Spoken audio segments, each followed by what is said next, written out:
The show will start in 15 seconds, and this is your last audible warning.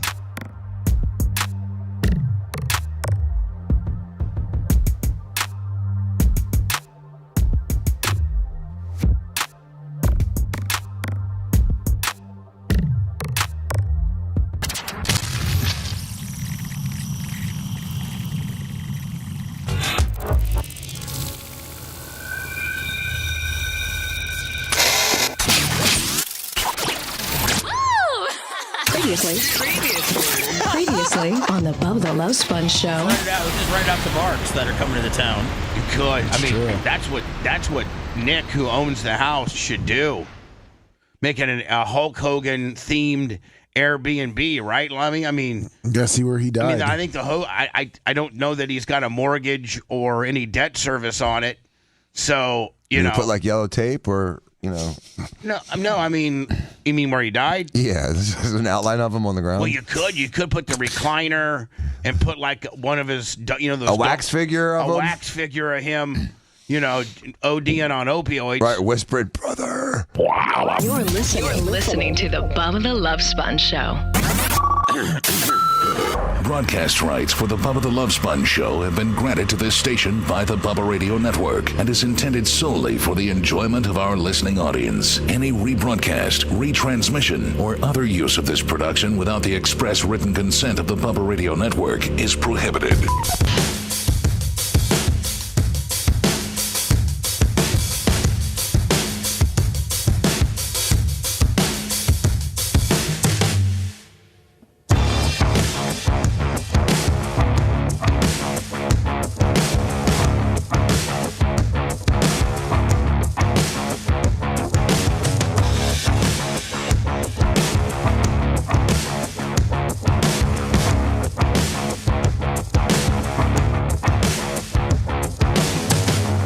Welcome, Tuesday, the 3rd of February.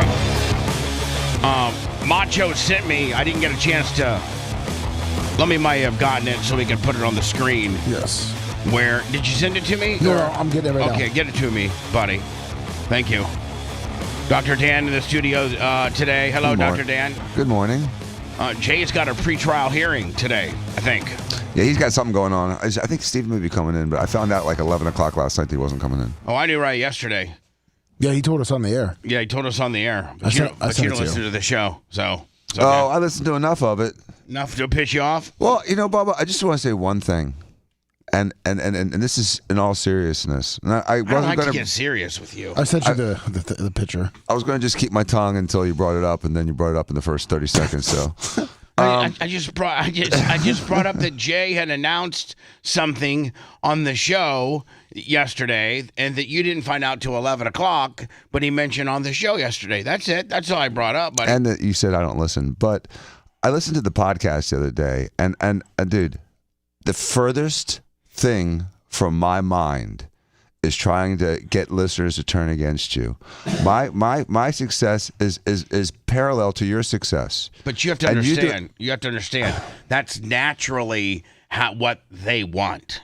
They want that. They want what? Us to be at odds at each other. Well, sometimes it's interesting programming, and if we just agreed 100% of the time, I think that would be boring. And, I think we both are entitled to our opinions, but just because we have slightly different opinions on certain things doesn't mean I hate you, that you're an asshole, or that, either of us are an asshole. Everyone's entitled to an opinion. I don't ever take it that way personally. But I take the tension like that potentially on the air that way, but you and I are like the coyote and the road runner. The minute we go through that red door, we're best friends. We're back on the same page. And sometimes, I do take a position that's different than yours. And, I'm sorry if that's disruptive sometimes, but I think everyone does want me to say what's what I believe and what I feel, because I come with a different perspective. I have a completely different perspective than you. I absolutely love your perspective. I especially love when we can get into medical things and other smart things that we don't know about. It's just when you start comparing yourself as to how I treat you compared to Brian, it's a whole different dynamic. Now, here's the difference. When that door shuts at the end of the show, me and Brian aren't best friends. Me and you are best friends. So, when you start comparing yourself to how I treat Brian, that's where you lose me a little bit, because I feel as if I treat you guys differently, but equal and fair. Yeah, and, separate but equal. That worked out really well for this country.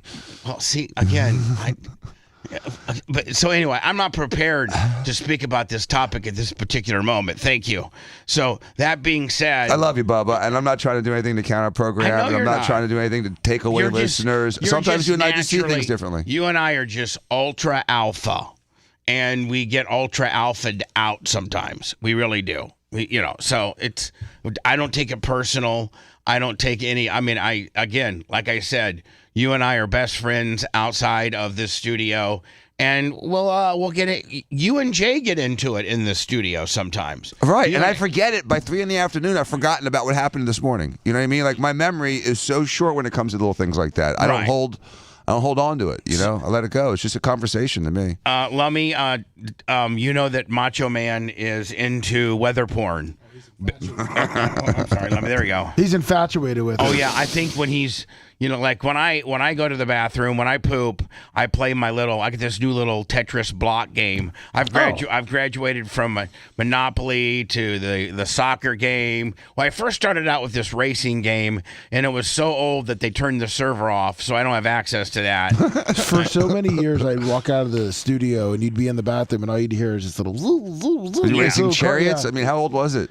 It was about 5 or 6 years old. Okay. Eventually, I think they just Seth, do they turn apps off? Like, if it gets so old and they've updated it so many times, and you've held on to the old one, I think eventually they just turn it off, because it costs them probably more money to leave the app and the server on for the smattering of old timers that won't let go. I think. You might know more than I do. I don't know. I don't know what happens to apps that people don't use anymore. I feel like once an app's up, it's good. I don't know. That's what I thought too. Are you paying a monthly fee or something? Yeah, I think you have to pay a monthly server fee based on how many people go to that and how much time they use on it. You know what I'm saying?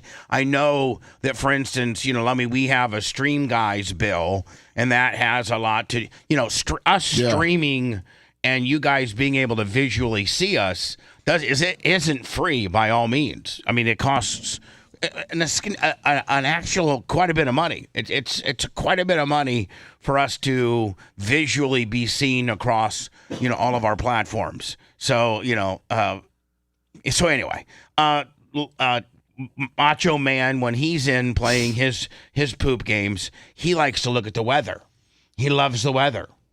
And can you imagine getting in the middle of the eye of the hurricane? I think Macho Man would be like, I F that hurricane. I think he'd love to be a storm chaser on one of those Macho.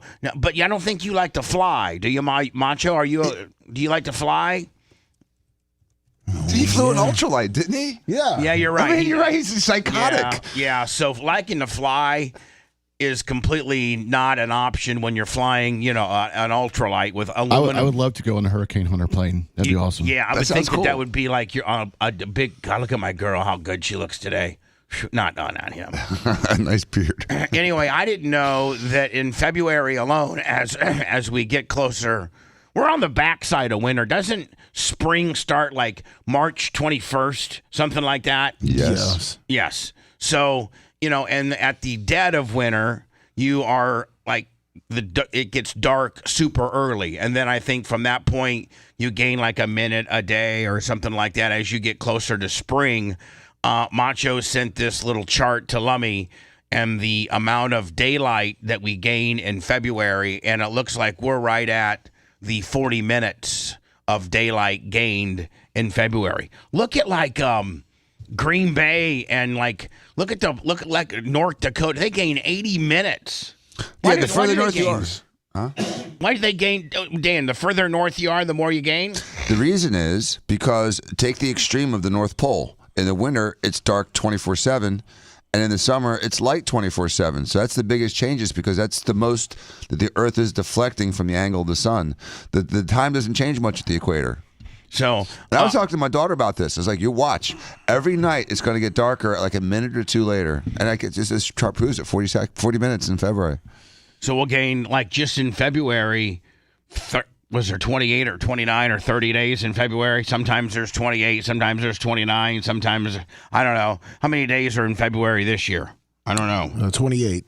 So we'll gain from February 1st to the last part of February, you're gaining nearly a half an hour on it getting darker later, right? Yep. Now, does that mean it gets lighter sooner? Both. Both. Okay. What are we, farmers who only depend on the sunlight? Like, what are we doing? What do we need all this? I asked you to bring your farmer's almanac today. You didn't get that text, did you? What are we doing one. here? I have one. I'll bring it next week.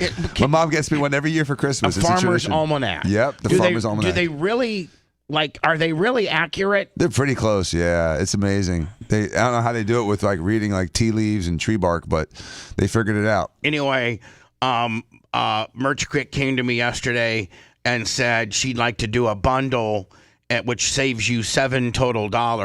There's a lot of people that buy 2 bottles of Alpha because they use so much of it that they'll go through 2 bottles in a year. And there's probably a lot of people that would like to have that second knife. That's, that second Bubba Army knife, which Lummy will tell you that I have probably out of the 3,000 or 4,000 of these that we've sold, I probably have the sharpest one in all of mankind. Yes, you do. I sharpen it every day.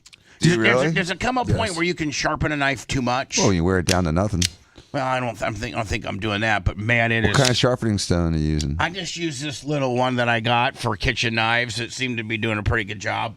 I stole it out of my kitchen and brought it here. One of these deals, you go 1, 2.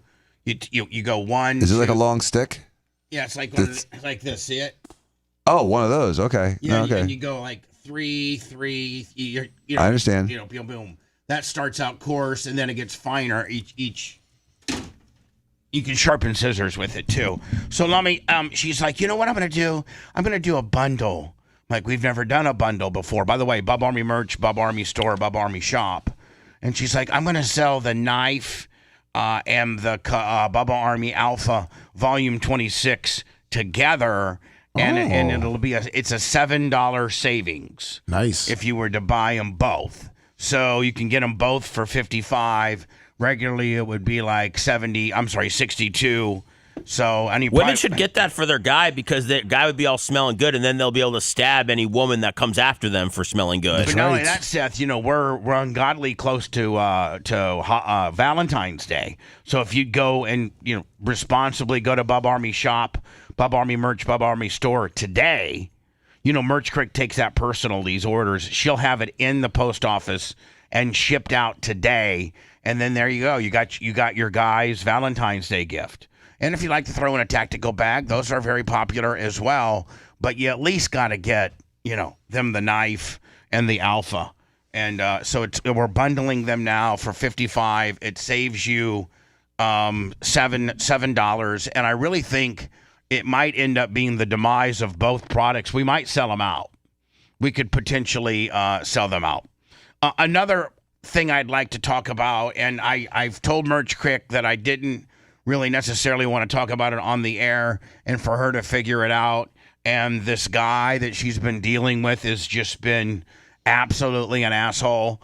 And so I finally told her I would help her. So she's got a roof, and it's warranted. It's less than 5 years old, and it's warranted. And I don't know why she.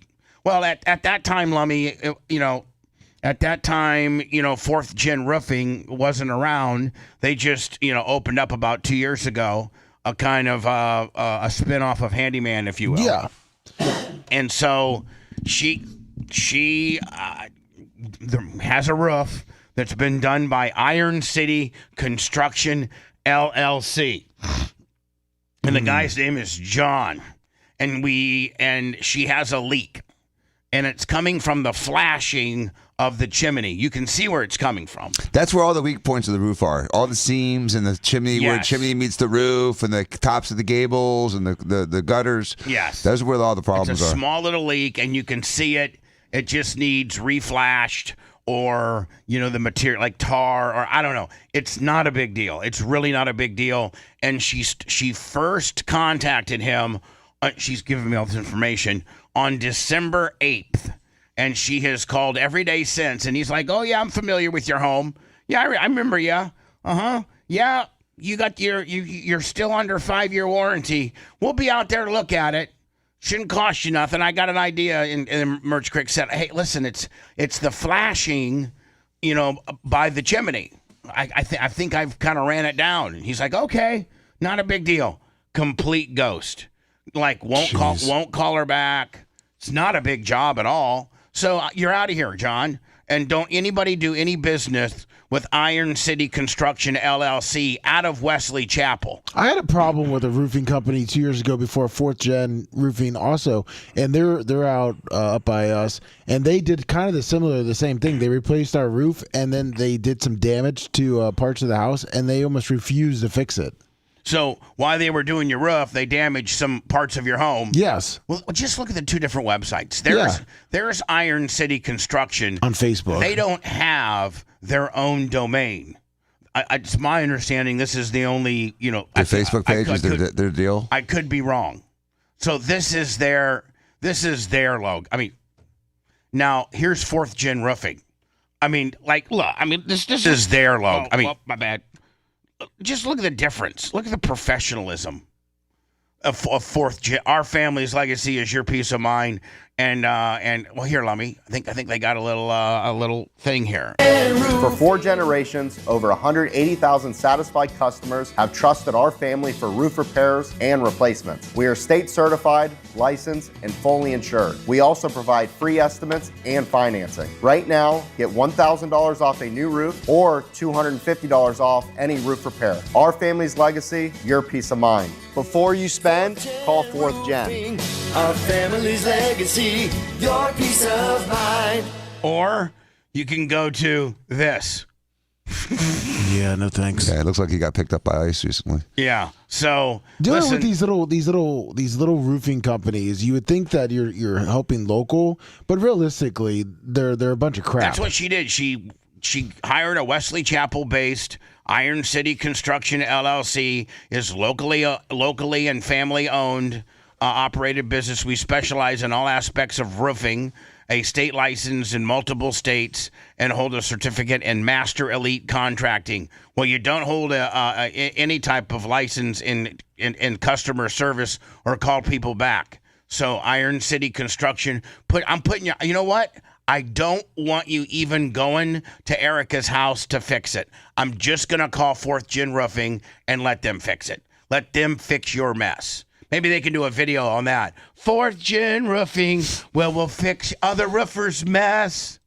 Exactly. Iron City Construction, you can totally F off. Not calling her. It's under warranty. It's just a little leak. You can see the crack in your flashing. Hell, if I wasn't afraid to jump up on a ladder and not break my neck, Lummy, I could probably get some hot tar and do it myself. I don't even know. Are you going to be having Daniel Rose contact this roofing company? I should because you know why? He gets results. Daniel Rose gets results. I mean, that needs to be his slug line. That's right. Got a troll, got whatever. Somebody bugging you. Got a golf cart company that's trying to sue you. Got whatever the hell's going on. Call me, Daniel Rose. I make stuff happen, buddy. I mean, look, he was dealing with the Epstein stuff, back in the day. He was one of the first attorneys on the Epstein stuff. He's been dealing with the feds for a while. So, anyway, Iron City Construction LLC, suck it. And don't anybody that's listening to my show ever deal business with them. A guy's name's John.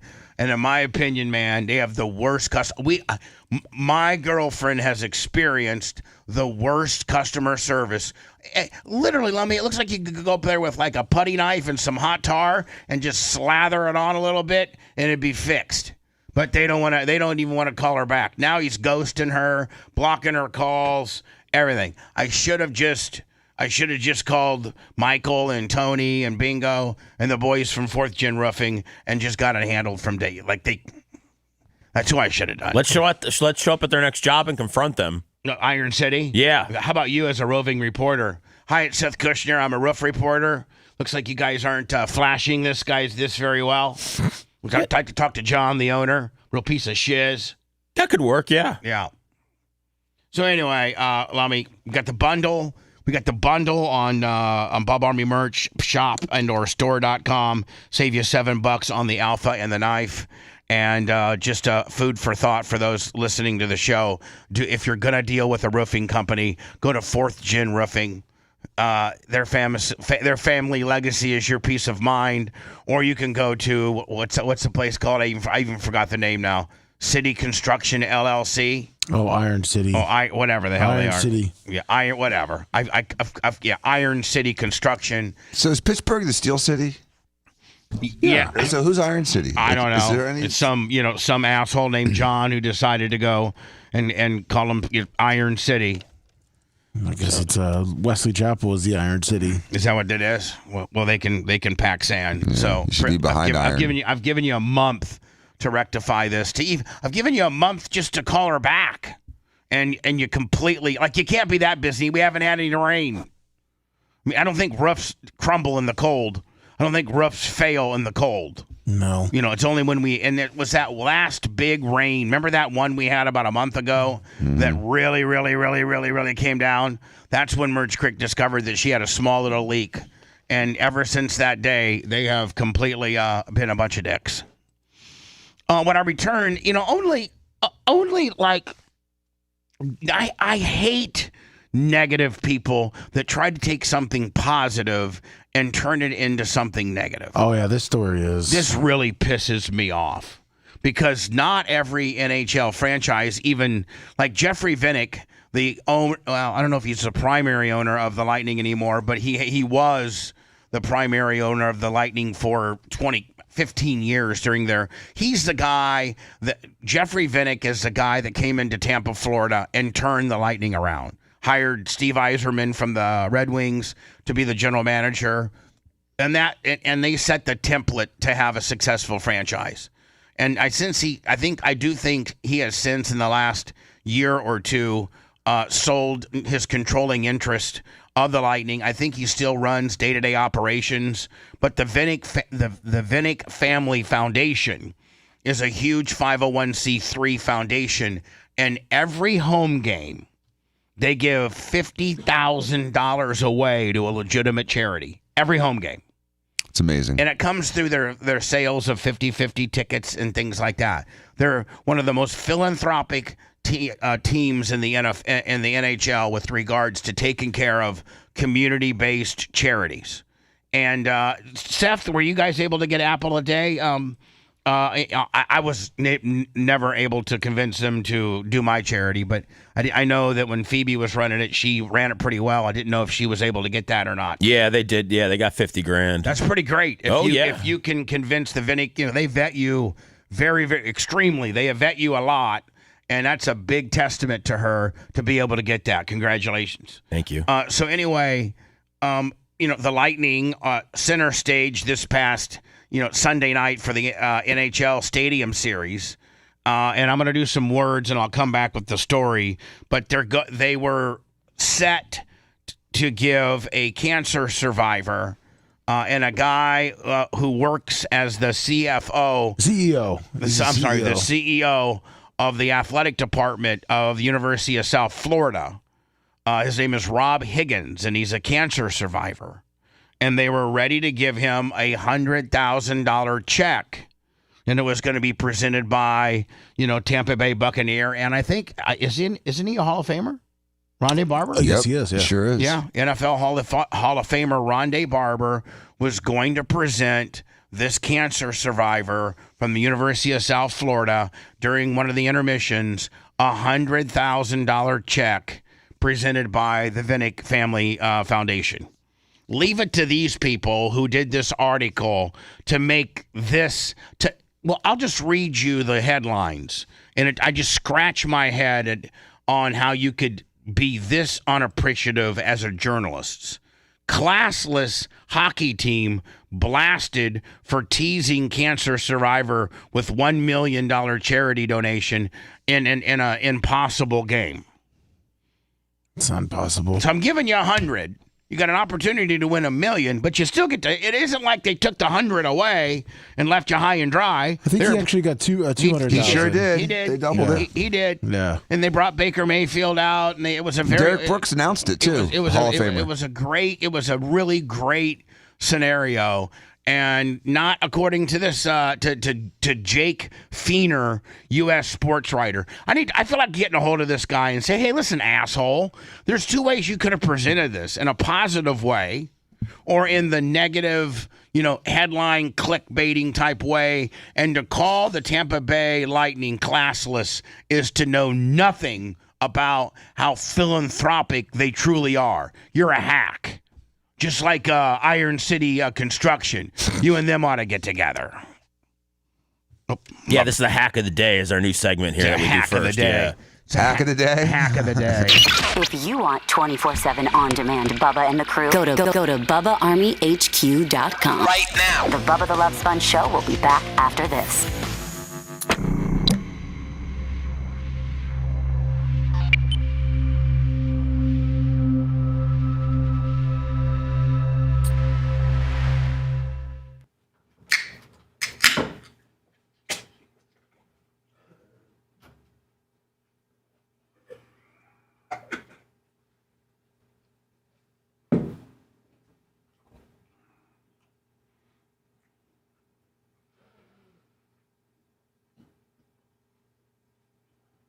Just come over the dumps, man.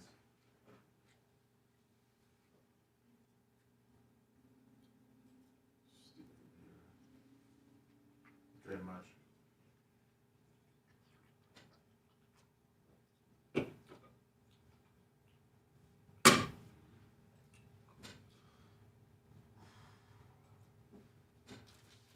Well, yeah. Derek Brooks is he's like the Athletic director, I thought. something. They don't technically call him athletic director anymore, but yeah, he goes around and kind of spruces with. Who's working for Lightning? Well, he works for the USF too. Like he's always at. Was he working for Lightning like last year? Yeah, he was doing. He's like an ambassador. Yeah, but same with USF. He's always at the games. He's always walking people around. He's always. So is Pat Maroon employed by the Lightning now? I saw that he's. Yeah, I think so. Yeah, he's also an assistant coach for a minor league hockey team.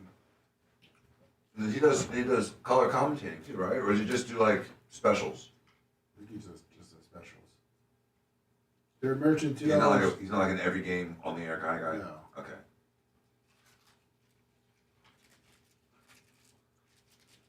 Derek Brooks has an office. I think he's like kind of like what Leroy Selman was doing with USF. Like I know Leroy at the time was like the athletic director, but the face of the franchise, Derek Brooks is not really running at the athletic director part of it. He's not running the business side. He's running the community sort of like partnership. Community partnership side. I understand. It's always nice when you're walking. You're at a basketball game, but Derek Brooks is just walking around showing people he's a Hall of Fame football player. But he's done that at the Lightning games. Last year he was going like from suite to suite, just being Derek Brooks. Okay, so technically he's the COO of USF Athletics. Football, men's basketball administration, revenue generation, sports tourism strategy, enhancing student athlete experiences, Team Tampa Bay and local so probably what he does for. That's probably what he does for a lot of the teams. He's just all out encompasses it in one.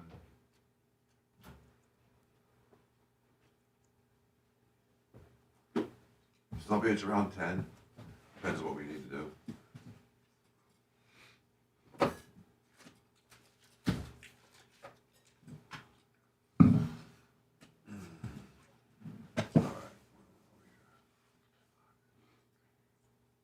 Hey, Jonesy, Grippelips, Yinzer.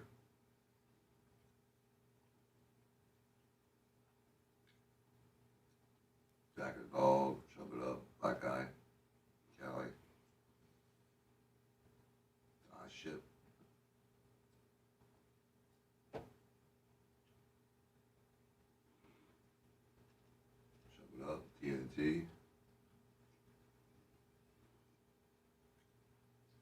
boy. Hippie short shrugger. John Z. Good Blips. Mike K. Powers. Greg D. Mechanic Gene. What's up, Berto Perez? Carly Hall, good morning. Big Liverpool guy. Third Martian, I think I said already. Fuck you. Other group of lips. Smoke Slayer. J Tiz. Leverage Airburg.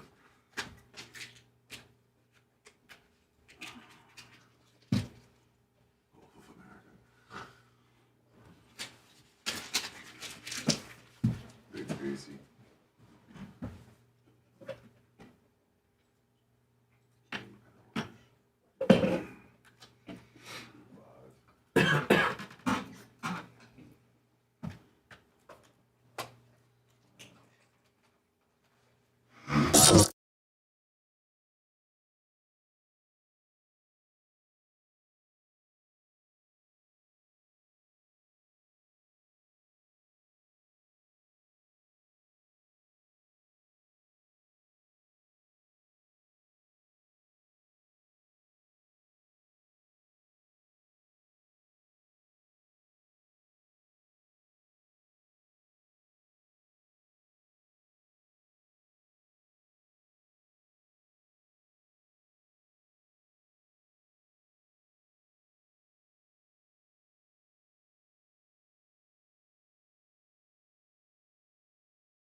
The Bubba the Love Sponge Show, listener supported via PayPal, Venmo, and Cash App, all at the Bubba Army, now returns.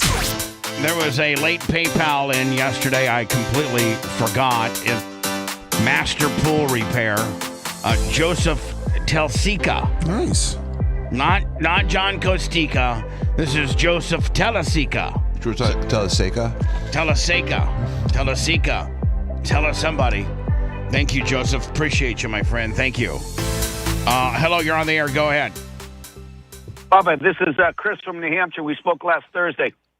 Hi, Chris. How are you? Hey, my Alpha came in. My Alpha. Right. Fantastic. At first, when I sprayed it on myself, within the first, 20 seconds, wasn't impressed. But about 6 minutes later, when it had time to breathe, I like it because it's nice and light. There's nothing worse than a person that, probably like Dan does, that oversprays himself. Dan doesn't Jay's the oversprayer. I got to stick up for my buddy. I'm sorry. Why can't I mess with me so early? Hold on, Dan. But I corrected him. Thank you. Dan's not the oversprayer. Jay tends to come in a little thick, but Dan comes in. Dan comes in about right. Yeah. Hey, by the way, I'm actually also a snowbird down here. I'm in Port St. Lucie on the other coast. Right.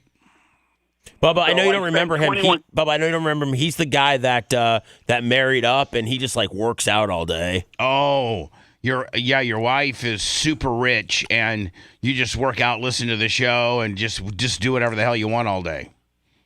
On my way to the gym right now. Yeah.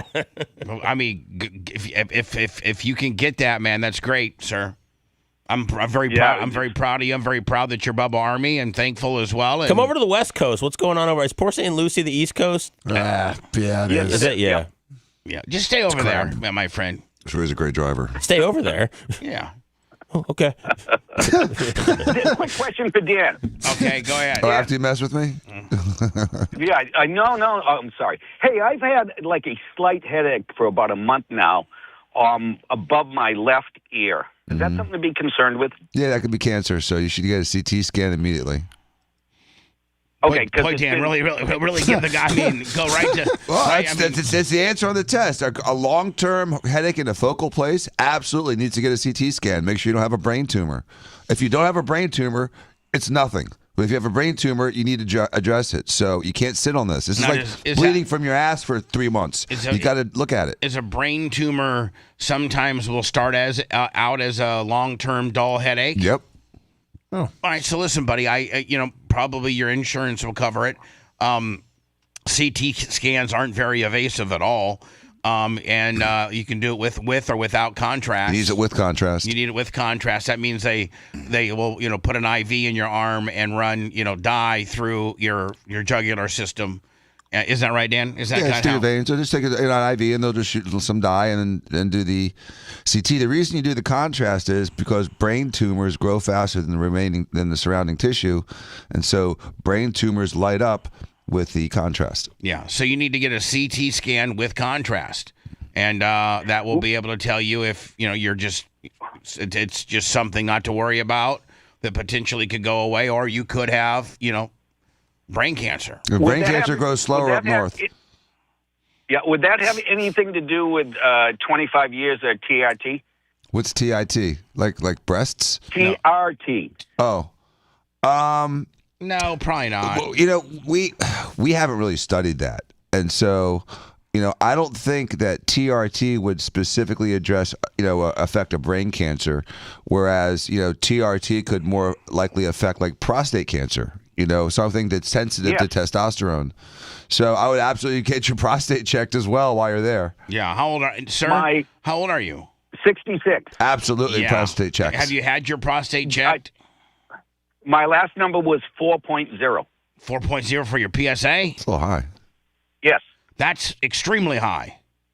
Yeah, that's high. That's it. That's like you could have theoretically. You could arguably at this age. Hold on, sir. I think that 4.0 is like problematic high. Unless you're a smoker. Are you a smoker? No, never. That's a problem. And arguably, prostate can metastasize to the brain. So, dude, you need to get worked up. So you're in Fantasy Island, but you're running out of food. Well, hold on, you got sir. to get checked out. Hold on. I mean, if we're talking about the same number, if you're talking about your PSA number being 4, then you are in a very, very, very, that's a very large number. That's a number where they start worrying about you having full-blown stage 4 prostate cancer. Like you're supposed to have like anything below 2. By the way, I have a 0.2. My prostate's fairly healthy, or very healthy, I should say. But at 4.0, Dan, that's when doctors start getting real freaked out. Yeah, that's the one time you don't want to hear 4.0. Yeah, so it went up from a 3 years ago. I was at 3.9.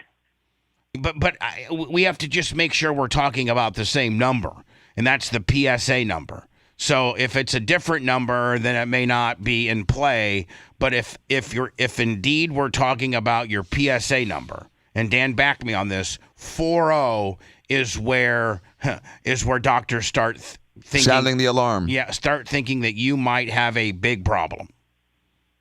Yeah, they told me that I should go to some sort of a prostate exam place. And how? What's so funny, Bubba? Did you hear what he just said? Yes. Now let me. I need to go to wait. I want to highlight this for a second. I need to go to a prostate exam place. These doctors these days are such pussies that they don't know how to stick their finger in someone's ass and say, "Do you have a big prostate or not?" I can't believe you have to go to a prostate specialist to get your prostate felt. That these primary care doctors that are so into EMRs and electronic medical records and are such pussies are afraid to stick their finger up your butt to check your prostate. Now, sir, let me ask you a question. Was this your primary? Let me calm Dan down a little bit. Was this your primary physician that was reading these numbers and gave you that diagnosis that because you had a 4.0 PSA number, you needed to go to a prostate place? Were those uttered by your primary physician?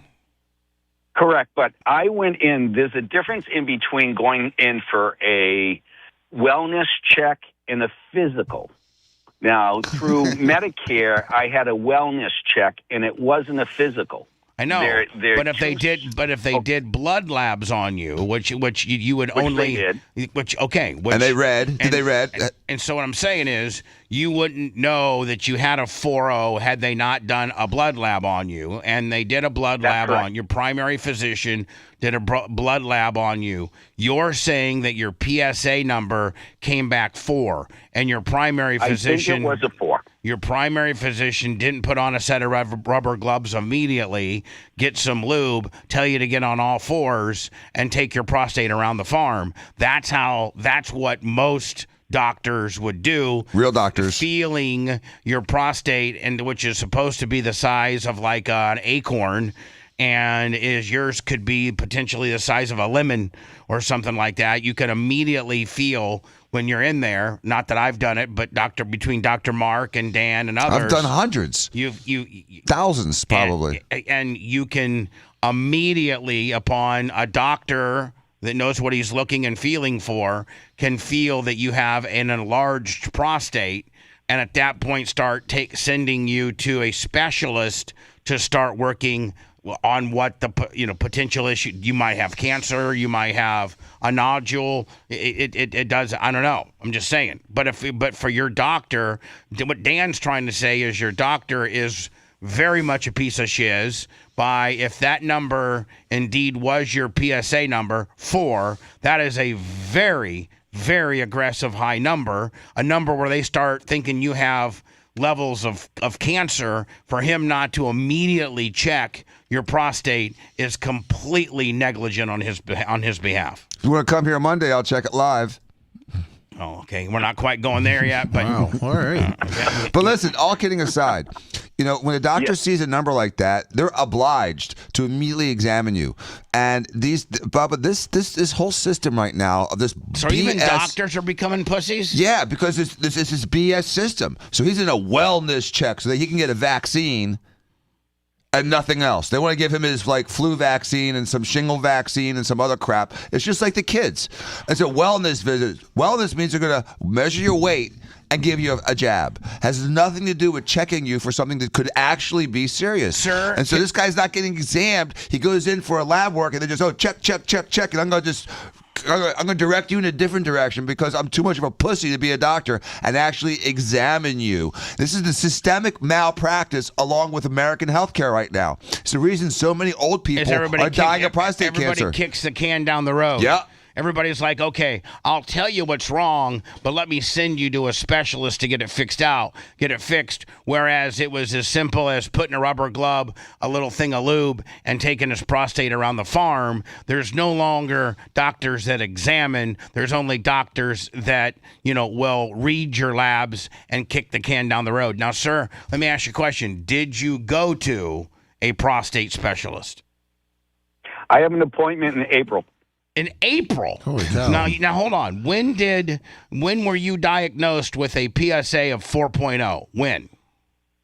In August. Sir. It's 8 months. You could die from prostate cancer. Sir, I love you to death, and I love the fact that you are hooked up with a very, very hot, affluent, wealthy chick that allows you to work out all day and shoot steroids. But I'm just telling you right now, sir, 8 months of, if indeed the number we're speaking about was your PSA number, you could potentially die from waiting 8 months. Because it could go from benign to metastasized. Not benign, but localized to metastasized. Sir, I am so thankful that you're Bubba Army, but your next phone call is, okay, go to the gym since you're already at the gym, get your workout in, and then immediately, what time do you usually get home? 8, 8:30, 9? 8:30. Call the doctor. Call the urologist.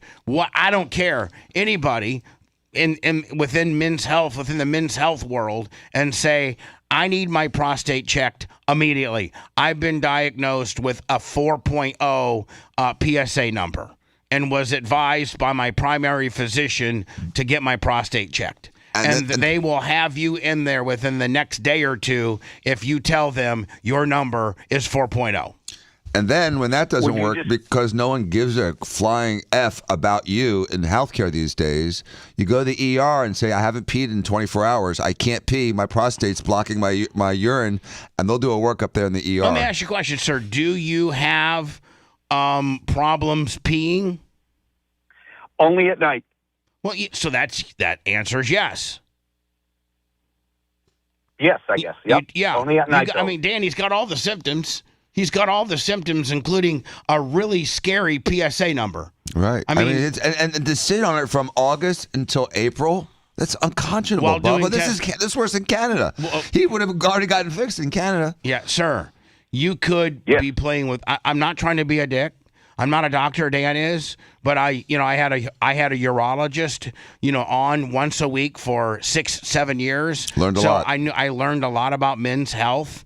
I learned a lot about, family law with Gina. I've learned a lot about law with Jay and Kevin. I've learned a lot about, plastic surgery with Dan. It doesn't make me a doctor or a lawyer, but after having thousands and thousands and thousands of phone calls about a particular topic, you start to kind of pick up on, you kind of become a semi-expert, if you will. And I'm very much up on I get my blood panels taken every 112 days and know that the numbers that my doctors are looking for, and my PSA number's 0.2, but I've been, Dan, you might know the I think it's anything over like 3 is when they start looking at it and monitoring it a little bit more closely. At 4, I've always been told, at 4, that's Katie bar the door. We need to start addressing this situation now. Yeah, 2 is a red flag. 2 is a yellow flag. 3 is a red flag. 4 is an emergency. Yeah, you're an emergency, if indeed, sir. Now, what I'm hoping, sir, is that you're confused on what your PSA number is, and you have a 4 something else within your health. Like a CEA of 4 is not as bad. Yeah, like there's a different category that you have a 4 in, and it's not PSA. I pray that is the situation here, sir. If indeed your PSA is 4, sir, you might not be around for Christmas. Well, this thing online, it says the updated PSA levels I've reported for 2024. Now, sir, listen to Lummy. He's actually on. I am. Ages 60 to 69, because I believe he's 66, right? It says the normal range now is typically between 0 to 4.5. That's BS, because that's why they're missing all the cancers. And it says they're not making that a problem, and it is a problem. Yeah, well, he's on the high end of that, Lummy. No, I know. I'm just letting him know that it says it's normal, but obviously that it's doesn't not. sound normal to me. Yeah. I was always told the same thing that Dan went by, That's when prostate cancer was being beaten. We've lost the game against prostate cancer. 3 is a red flag, and 4 is Katie bar the door. We got problems. Dr. Dan, would you just go to, I think we have, this Cleveland hospital over here? Yes. Answer's yes. Yep. The faster you can get in, where a real doctor can stick his finger up your butt and feel and physically feel your prostate, which is a little humiliating as a man to sit there on all 4s and a guy goes around the farm. But in your case, you need to get that done today. And just as importantly, you need to get that CT of your head. Yes. So, you need to say, listen, my PSA is high. I'm having extreme difficulty urinating, and I have this headache now for a couple months in the same exact spot. I'm worried that I may have a prostate cancer and or a metastasis to the brain. You say those buzzwords, they got to do the studies, man. They got to, because then now they're on the hook. You tell them you're worried about brain cancer and prostate cancer with a high PSA and chronic headaches in the same spot, they got to react. You're putting them on notice. Yeah, and they can look up my numbers because everything's online. Yeah, I mean, or sir, print out your report, which you might have. There's a third option. You just print it out and bring it with you. And physically hand it to them if you have it, which I'm sure you do. There's a third option, Bubba, that I just came to my mind, and that is, there's a lot of these sort of total scanning places where they'll do a complete body workup. You have to pay out of pocket, but if you got a rich girl, floating your boat, instead of paying for next month's gym membership, maybe she can pay for one of those total body. They do it like a total body CT, all the labs, like what the Grammaticas are doing. Exactly. Now. Yeah, exactly. You get, I think they're like $1,100, $1,200, something like that. Worth it, man. If you pay cash, maybe your insurance. I don't think your insurance ever covers it. But if you get a total body scan, that could potentially, rectify or could potentially give you answers on your headaches, and certainly give you answers on your prostate. But today, sir, maybe even leaving the gym if your gym has the ability to shower, because you don't want to be all sweaty and stuff when you go in there. go. Well, I haven't even gone into the gym yet. Well, then maybe stop going. It's 6:40. Ain't no way you're helping. Let's go to the ER. I am so concerned about your PSA being 4. Like, sir, you talk to dead people that have PSAs of 4. People that have full-blown level 4 prostate cancer that have to have their prostates removed or it ends up killing them have levels of 4. So I'm saying this out of my position is one of concern, and if indeed that's your number, sir, this isn't something you shouldn't be worried about listening to my show or calling me up. You need to get this addressed now. I will go today, and I will call back next Monday. Please do, or maybe tomorrow even. Well, I want Dr. Dan there. Okay, yeah, fine, Monday. Yeah, let's by Monday, please. All right, buddy. Thank you. You know, Bob, the problem with healthcare is they do a study that says, oh, well, if we wait till 4, it doesn't change the overall mortality in this little group of people that we studied. And so they end up modifying these numbers because, a lot of times prostate cancer is slow growing and people die of other things before they die of the prostate cancer. So they're minimizing the screening. Isn't prostate cancer the number 1 killer of men? It's what gets you eventually. All guys will eventually get prostate cancer. Like, all people will eventually get cataracts, and all guys will eventually get... But you can live without your prostate. You sure can. It's what I'm saying. Like, so if you catch your prostate in the early portions of its cancerous journey, you can get it removed. Or it's very treatable. Early prostate cancer is very treatable. Advanced prostate cancer is a disaster. Now, is early prostate cancer treatable by not having to remove the prostate? They usually do like a TURP or something like that. No. They usually have to do some kind of radiation or some kind of surgery to take out the tumor. Hello, who's this? And the other thing, one last thing real fast. With the COVID vaccines, and I don't want to hear anything about me being conspiracy theorist. With the COVID vaccines, it's been proven statistically with multiple studies from multiple different countries that cancers are going up, just like I said 5 years ago. And one of the specific cancers mentioned is prostate cancer. I believe it's up 50% if you have a COVID vaccine. It's ridiculous. You're on the air with Dr. Dan. Go ahead, or anybody for that matter. Hey, Pedro. Hey, Pedro. Give us a report on you. Going to Moffitt today. I've been having some issues. I ended up in the hospital 2 weeks ago and then almost in the hospital over the weekend. With what? So that guy that just called in, his headache is exactly where my glioblastoma is. It's above my right ear. And this guy has got to listen to you. I hope he does. I'm surprised he's not dead already.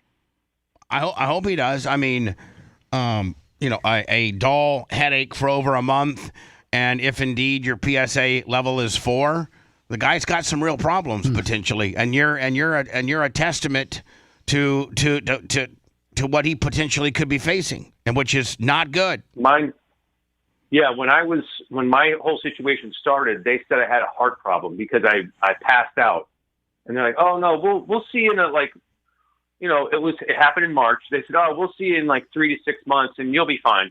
Had I listened to them, I'd be dead. I immediately went over to Cleveland Clinic because I live in Fort Myers, and it happened March 15th. By mid to late April, I found out that I had a mass in my head.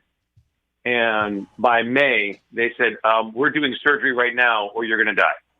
Well, so hopefully that guy listens to us. Yeah, that's what scared me when you said you had the headache on the side, not in the front, not in the back.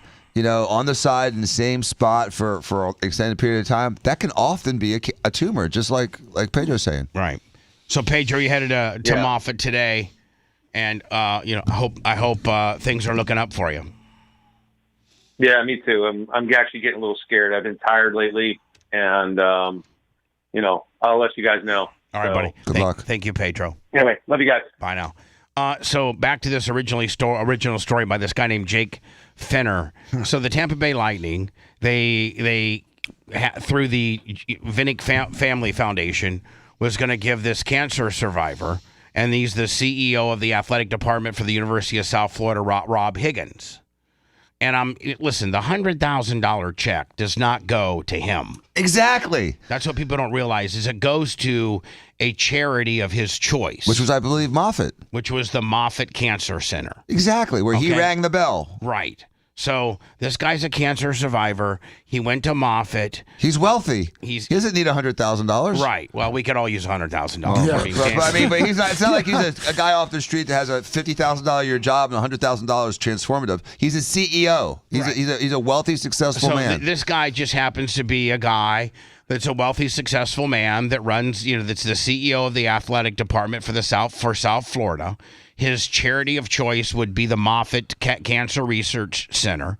And the Vinnick Family Foundation was going to do, double what they usually do. Instead of $50,000, give this guy $100,000, and they were going to do it during the Stadium Series this past Sunday at Ray J Stadium. And Baker Mayfield and a bunch of great people were out there to present this check to him. Well, as a lot of teams will do as a game or whatever, is they'll take a puck and put it at center ice, and then they'll have somebody come out. And this usually isn't in conjunction with the Vinnick Family Foundation's donation or anything like that. It's for something else. Sometimes a new car, sometimes $25,000, whatever. And they close the goal up, and there's just a little hole in the middle of the goal that is about just a little bit bigger than the size of a puck, and you shoot it, and if it goes in that hole, you get the prize.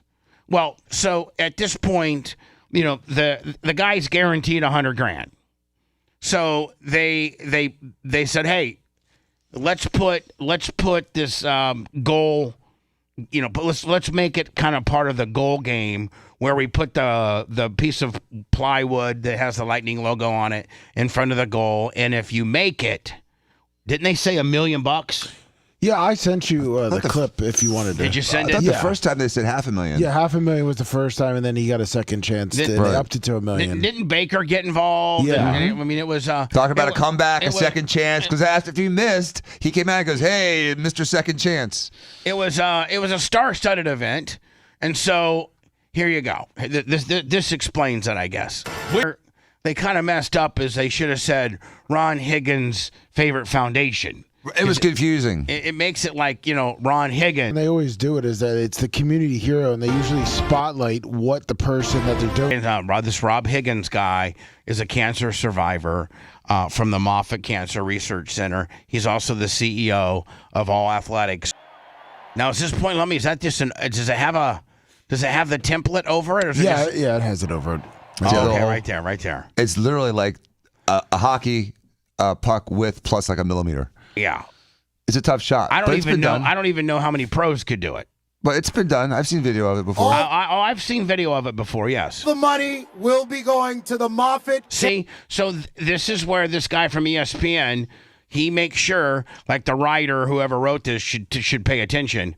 All the money. That's perfect. Yeah. Right. I mean, it's a little silly, a little goofy, but it's what we're supposed to do. It's better than watching, Pee-wee football at What halftime. else are you doing during the intermission besides trying to go up to the clubhouse level and stay warm? So when you have these contests, you spend $30,000 and insure it for $500,000. Exactly.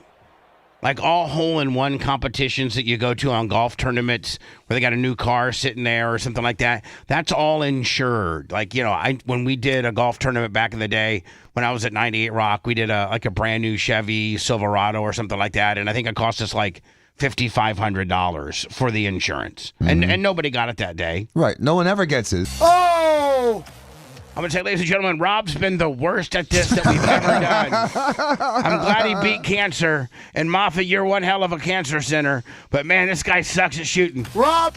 Come on, give it up for a bit of a serious snowmobile accident. Was that what it was? Yeah. Snowmobile accident? A snowmobile accident. That's horrible. So he couldn't, this is probably, arguably, next to the Lightning being in the Stanley Cup and winning the Stanley Cup or in the finals. This was... this was a very, very, very prestigious NHL-sponsored event that you, as the, mostly owner of the Lightning, and have brought the Lightning back into the conversation of being one of the top franchises. you definitely would want to not miss this event. And I don't know if he's in the hospital or what, but he got it. Let me see if you can. It was a major leg fracture. He's recovering now. But I don't think he's in town. He was traveling from Norway. So, Jesus. he was out of town. Sting on along with you, Rob. Thank you. Your inspiration, man. All right, so how do you take that into clickbait? Classless hockey team blasted for teasing cancer survivor with 1 million charity donation in impossible game. And then you go ahead and break this down, how this was a bad thing. And, again, highlight how small the opening was. And at the end of the day, he was, listen, if you did your research, at the end of the day, they usually give $50,000 to most charities, and they made this one because it was part of the stadium series, 100,000, so that's a double. And then you don't make the million, but then you turn that around to 200,000, so you're giving $200,000 to a cancer charity, which is Moffitt. How do you clickbait that into calling the Tampa Bay Lightning a classless hockey team when I don't even know that every hockey team out there does every home game where they give $50,000. Every home game, the Lightning gives away $50,000 to a worthy charity in our community. Just, you know what I'm saying? Like just some hack trying to make the Lightning look bad when all the Lightning was trying to do was, have an entertaining segment and potentially, give away $1 million. I don't know. Pathetic. What's that? Pathetic. Yeah, pathetic. Just you see the trolls on the pages for the comments. How the Lightning should be ashamed. They should have given $1 million, to each thing. It's like free money. They should have given $1 million. I mean, that's for cancer especially. Start. It's one thing when you're giving away a car or money at halftime, but when you're doing stuff for cancer and you're going up all the way. I don't know, man. I feel like Pat McAfee gives his money away every Saturday when people miss those kicks. He gave away millions of dollars. Is that his own money? Yeah. That's his own money. Absolutely. Really? Yeah. Wow. Is it really all of it? 100%? Yep. There's no budget for it? I think there's a budget for it, but when Pat goes up and beyond, it's Pat's money. So, I think it's all Pat's money. He started doing it. Yeah. Oh, so it started becoming like the go-to. It kind of replaced Lee Corso putting his helmet on as like the thing that everybody watches game day for. As the final gimmick. Yeah. As to whether the guy is it a 25 or a 35 yarder. I think it's a 25 yarder, isn't it? I don't know. I think it's a little further away than that. Yeah. When we return, recreational marijuana will not be on the ballot this fall. I guess they didn't have the necessary votes or didn't file out the right paperwork or whatever. You think there's some... You think there's a bad guy in the woodpile? You think someone's trying to stop this because they know it'll pass? Yes. Yes, I do. They're using procedural strategies to prevent it? I don't know. We'll get into it next.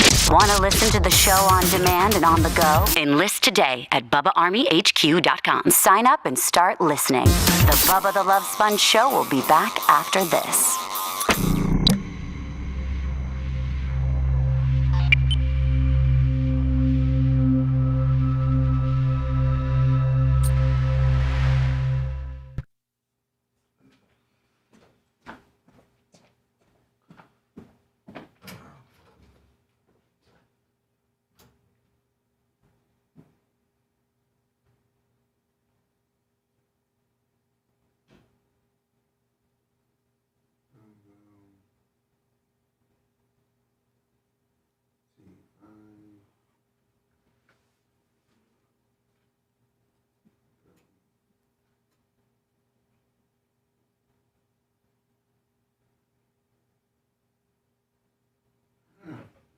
They give him shit for it too. What's up there, Merchant? They've given McAfee shit too. What's that? I said they've given McAfee shit too. For what? Well, because people have missed and he doesn't pay them out. He talked about it on his show with J.J. Watt. There was some guy going after him because I think they've given away like $5 million last year, but I think $5 million in misses have been. And someone was giving him shit. JJ Watt was trying to stick up for him. Wait, Seth, you don't sound good at all. Thank you.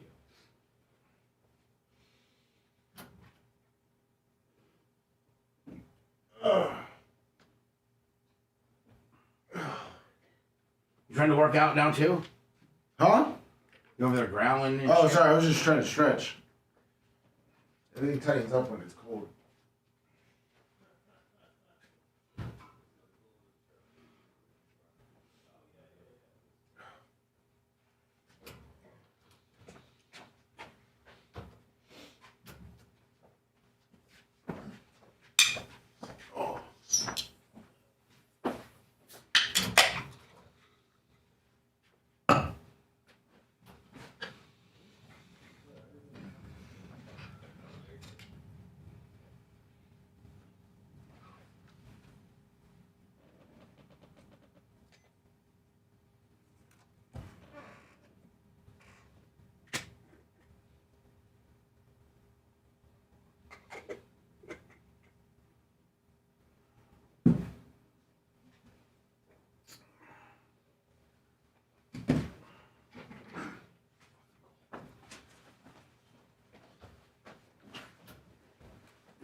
I think it's colder on Mondays because it's like the chill in the studio. No one's been here over the weekend. Like today wasn't as bad as yesterday. I think we got some heat today or something.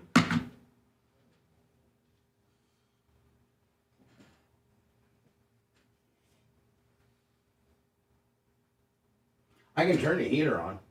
No, I'm okay. But it usually it's 68 right now. Yeah, it warms up on its own a little bit. Does the equipment warm things up? Like, is the equipment get hot? Just the fact we got 5 guys in here. Human beings. The room up over there where Macho is, does that room get hot without air? I don't know. We got a probably a better chance of getting. He's closer to the outside than we are.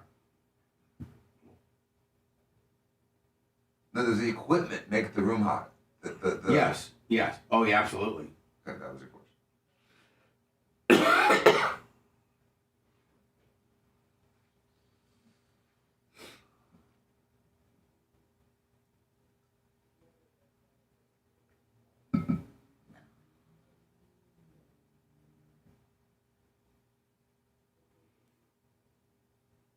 What did Chris Cuomo say about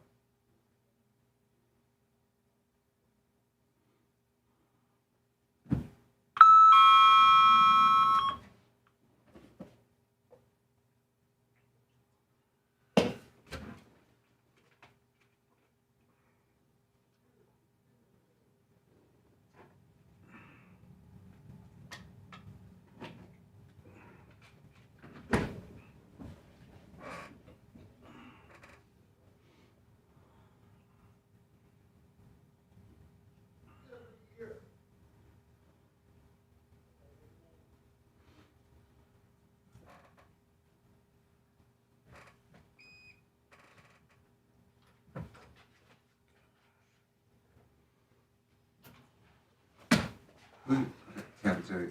Which Jay do we mess with? Jay, my brother, Jay.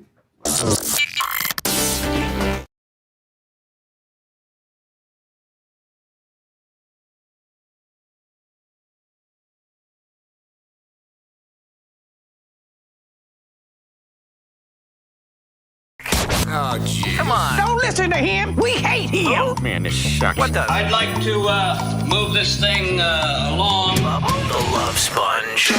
Back, despite overwhelming public disapproval. It's the Bubba the Love Sponge Show.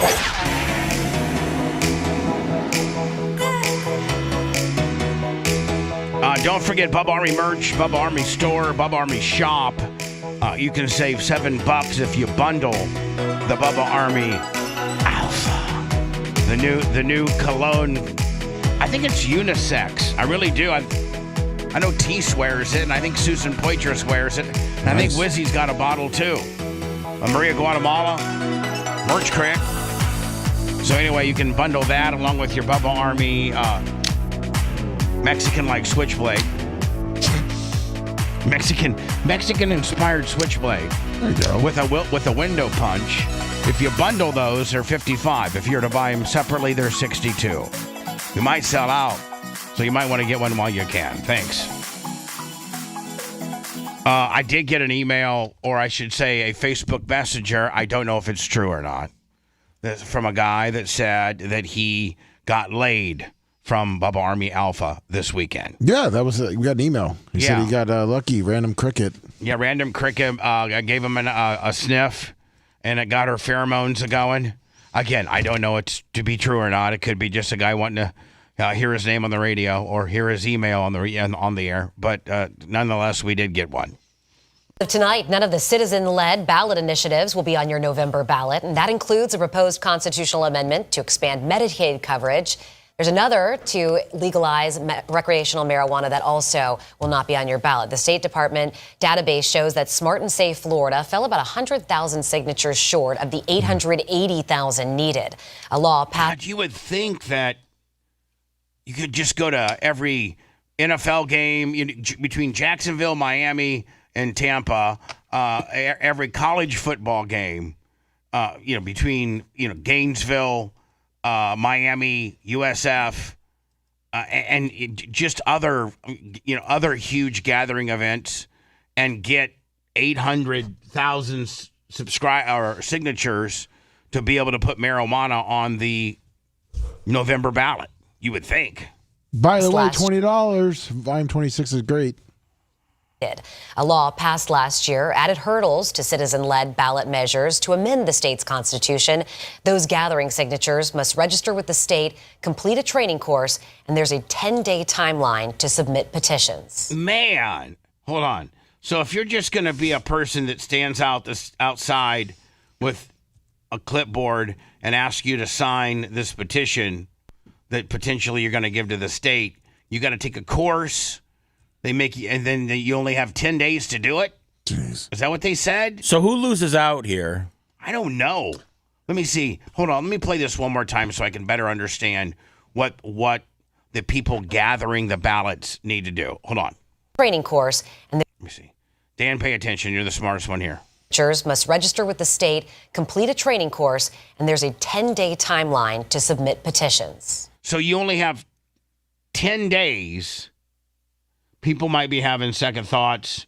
You drive over on Ybor on Friday and Saturday night, and you can I can smell it, and I don't. And Macho Man, I pretty much agree with you, but it seems like if each petitioner that's asking somebody to sign a ballot has to take a course, and then his petition status of being able to gather petitions only has a 10-day window. And then you have to get over 60% of the vote.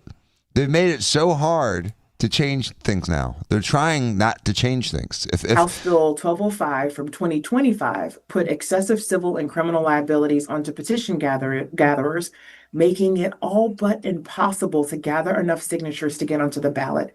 Exactly what we said would happen.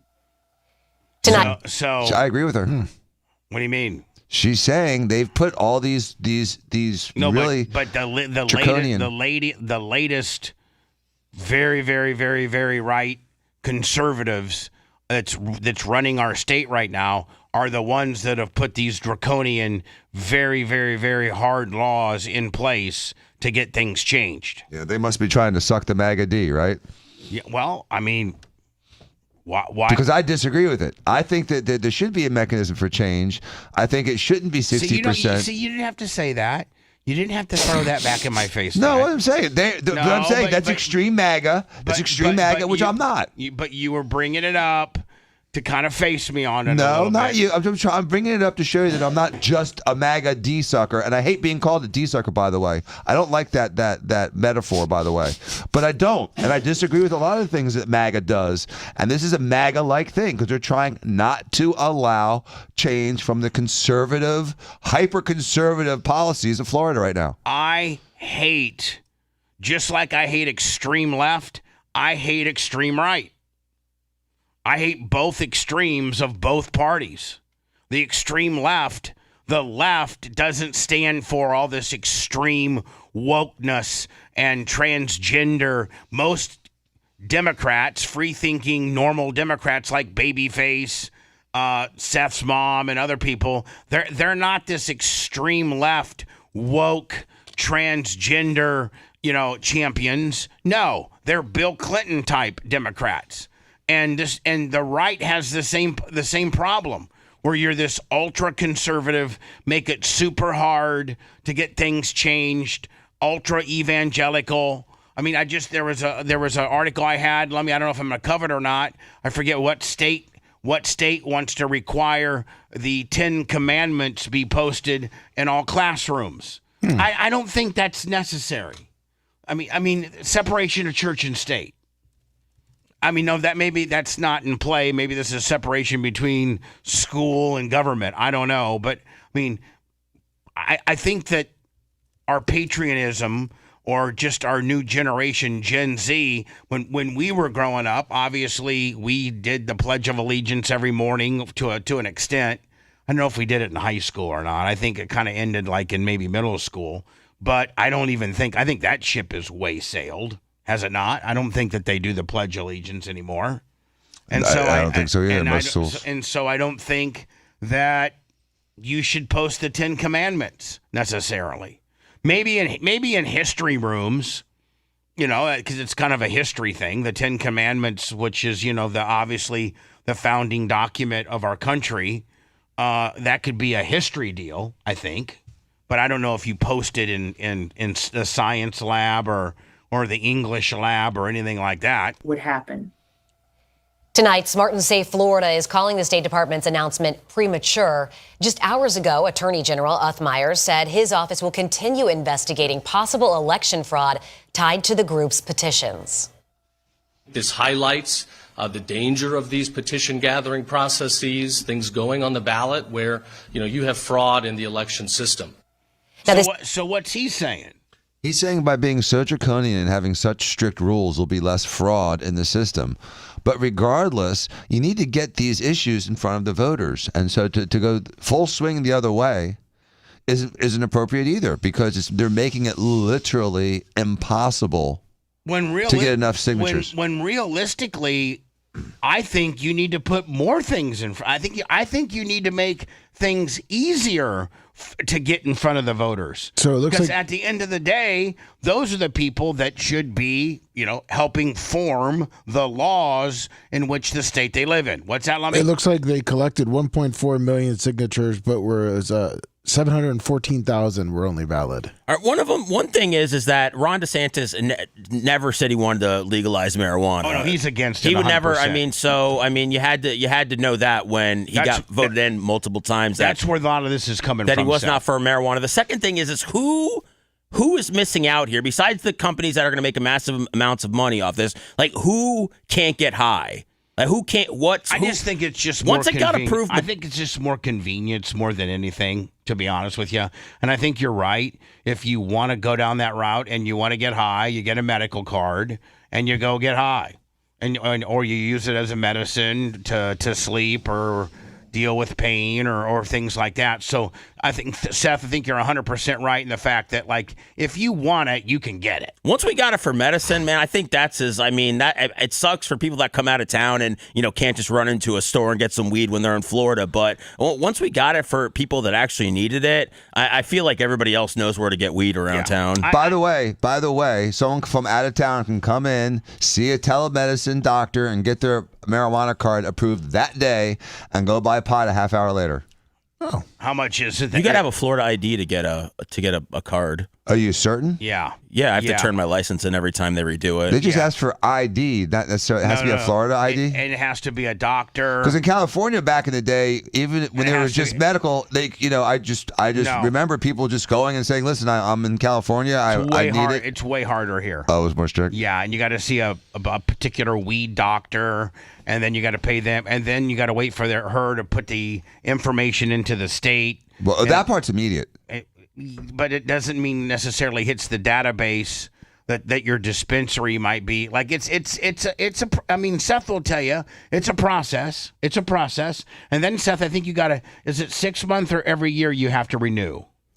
You got to see the doctor like every 7 months or so, and I feel like maybe it's a renewal once a year with the state of Florida. But the doctor's like what, like 160, yeah, 140, 160. Yeah, so the doctor's 160, Dan, and then you got to pay the state. What is it? I don't know. I think it's like maybe it's like 75 or something to renew it. Yeah, so it's like $200 a year to have the license, which we'd end up paying anyways in taxes if it was fully legalized. So right. You're going to be paying for it one way or another. This highlights the danger of these petition gatherings. Listen, it's all about who is the governor, and if the governor's cool about it, this gets passed, and if the governor's not cool about it, they do what they're doing now. Period. Processes, things going on the ballot where you have fraud in the election system. Now, this does not impact proposed constitutional amendments referred from the legislature. Those will be on your ballot in November. So what's weird is just like Seth said, the doctor visit's required every 7 months, but it's an annual license. And why they would do that makes no sense, except they just want to make more money. Right, because there's a time where you'll have to see the doctor in a fiscal year 2 times instead of just once, because 7 months versus 12 months. So you're seeing the doctor, 20% more than you have to renew, right? Something to that effect. Almost double, man. It's twice a year for the doctor and once a year for the license. Yeah, you're right. It's ridiculous. Hello, who's this? Hey guys. This has been on the ballot before, back in 2020. Remember, it was Amendment 2 and it didn't pass. We actually put it to a vote and only got like 56 or 57% of the vote. I think that was medical marijuana. No, Bubba. That was the one with all the recreational. Restrictions. That was all the restrictions. Yeah. It was recreational, but with a lot of restrictions about how much you could grow. And it still got the majority of the vote. It just didn't get that hard to get 68%. It got 67%. 57. It got 57. I'm sorry, I'm looking right at it. I'm sorry, 57. I'm sorry, sir. I'm sorry. Yeah. And to require, it doesn't matter who the governor is, to require the 60%. That went into effect like in the early 2000s. 2006. Yeah. Off of a BS amendment that only took 50% to vote in. So they voted for 50%, 51% made it 60%. Yep. I think when Rick Scott was in the office, right? Yep. Oh, I hated him. Well, there was one year they had 15 amendments. Remember? I'm telling you, man, right now, the worst governor in the history of our lifetime living in Florida was Rick. I bought my office, Scott. Why that guy's not in prison, I don't know. I just can't. I can't. I scratch my head how the guy that who was the CEO of a company that received the largest fine in the history of our government is now working on his 2nd or 3rd term as senator and was a 2-time governor. Isn't it crazy? The guys in Enron went to jail and he is a senator. Yeah. No. I mean, it's the same kind of, effery. Yeah, exactly. And a 2-time governor too. Let's not that. Let's not not remember. Not. He's. I hate him. God, I hate him. Hello, who's this? Morning, Bubba. Morning, guys. I got a quick question for Dan pertaining to this. I was actually just having this debate with somebody else the other day, and obviously one of the biggest arguments against the legalization is always the public safety, like accidents, things like that nature. So, Dan, my question for you is there any current technology? Because one thing that always gets brought up when I have this conversation is with alcohol, we have the breathalyzer. Is there anything being worked on or developed to address a quote unquote kind of breathalyzer type technology pertaining to weed?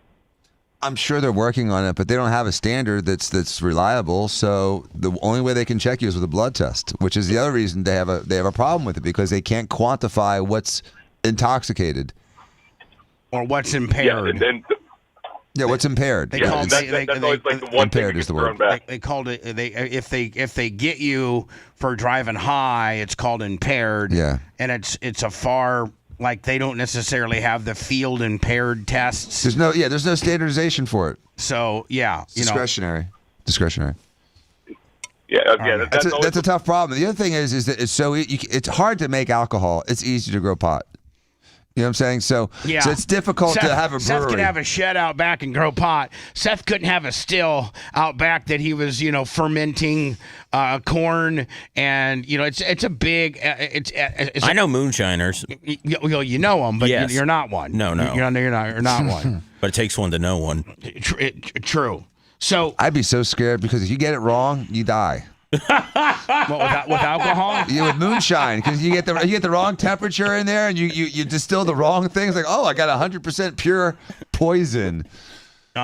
So Lummy, from time to time, a couple times a week, I'll go to Simon Investigations. Yes. On Facebook and on Instagram, and I'll play a short. That Tom, something that he experienced or somebody that hired him to do a job, and he'll give us a brief explanation. Tom's now been a one-on-one podcast guest on my one-on-one podcast series, I think going on 3 times. Our next one will be 4. I do have, Lummy, I have to be at the track on Friday, and then my official Winter National schedule kicks in with Seth hosting next week, and I'm just my schedule gets very busy for the next 3 weeks. But I do have an opportunity to potentially do a podcast tomorrow. So what's tomorrow? Tomorrow we do the show, and then do you do your little after show? No, sports show is today. So nothing tomorrow. Oh, sports show is today. We try to leave Wednesday open for the podcast. Okay, perfect. So I might try to book a podcast tomorrow right after the show. Sweet. Which we'll get you one in Gary in the hopper that he can edit up and give to Seth. I think Seth and I are going to cancel Clem Cush today. He's not feeling well at all. And he needs. I just need to get him out of here. So that being said, Lummy, I'm going to play a Simon Investigations Instagram, and this kind of is directed to Seth and Dan, who have daughters, and I'm playing this as if, let's say, Sophia. Is that her name? Is it Sophia? Yeah. Sophia and Sammy were, at a college campus or had finally left the house and are they're single women that have maybe gone to college or in college or started their career somewhere, and they're living in an apartment complex. You still, as a father, have a certain amount of protection. And, if Sophia or Sammy had some creep that lived across the hallway from them, I'm sure that they would let you two, Seth and Dan, respectfully know about it. And, you can deal with that in a couple different ways. Well, I think this was what happened in this particular situation. I think somebody, or maybe the woman herself hired Tom to investigate some creepiness that's going on. And listen, in today's world, man, a single girl living in an apartment complex that's kind of cute is not necessarily the most, protected person in the world. There's a lot of scumbags out there. I mean, people are getting apprehended and screwed with all the time. And so I found this story. I found it interesting just because I know people. I mean, Dan, you're probably only 3 or 4 years away from this situation. I'm 6 months away from it. Created a case for a client in my private investigative agency, and the client has given me permission to tell you about it as long as I change the names. So here we go. So Dan, Seth, tell me if you do the same thing. I would. If I lived a certain distance and I couldn't be there. Now, if Sophia goes to the University of Tampa, Dan, you can be there. But if Sophia goes to Tallahassee or, Clemson or wherever, or Duke, you can't be there very quickly. Right. So here we go. Ellen contacted me because she was worried for the safety of her 22-year-old daughter, Madison. You see, Madison graduated college and now has her first professional job in a big city, and she was living alone in an upscale high-rise apartment downtown. A couple days ago, someone slid a letter under her apartment door. The letter read, "Hey neighbor, I've seen you around the building and can't help but wonder what kind of amazing person you are. So I'm stepping out of my comfort zone because life is short. I want to know you better. Maybe we can do something together. I hope this note makes you smile because I smile when I see you. Signed, the neighbor who stopped wondering and started writing. Man. No name, no contact info. And again. Oh, come on. What? This is nothing more than like a secret admirer that sends you a flower and a note. Dr. Dan. It's not over, Dan. Really? Dan? Okay, well, that's my first take. It's not over. It's not over. Rather than being charmed by this odd outreach, young Madison felt exposed and vulnerable. And then the next day it happened again. This time a bouquet of flowers accompanied a note lying against her door. The second note read, "Hey neighbor, I'd like to know what you thought of my little note. I want you to have my phone number. Maybe I'll hear from you soon. Signed, the neighbor who stopped wondering and started writing." The second letter had a phone number, but still no name. Now So, Dan, what do you do at this point? Again, I don't think it's that creepy. People did this for years, for the last 50 years. They'd leave a flowers, a secret admirer. They leave you a note or two, a secret admirer. Steven did it to Krista with balloons when he first met her. Secret admirer. This is how people used to introduce themselves to strangers before we had social media, and everyone was afraid to talk to other people. I'm with you, Dan, but I have a feeling this ends with like this guy pressing his ween up against like the peephole or something. Well, then kill him.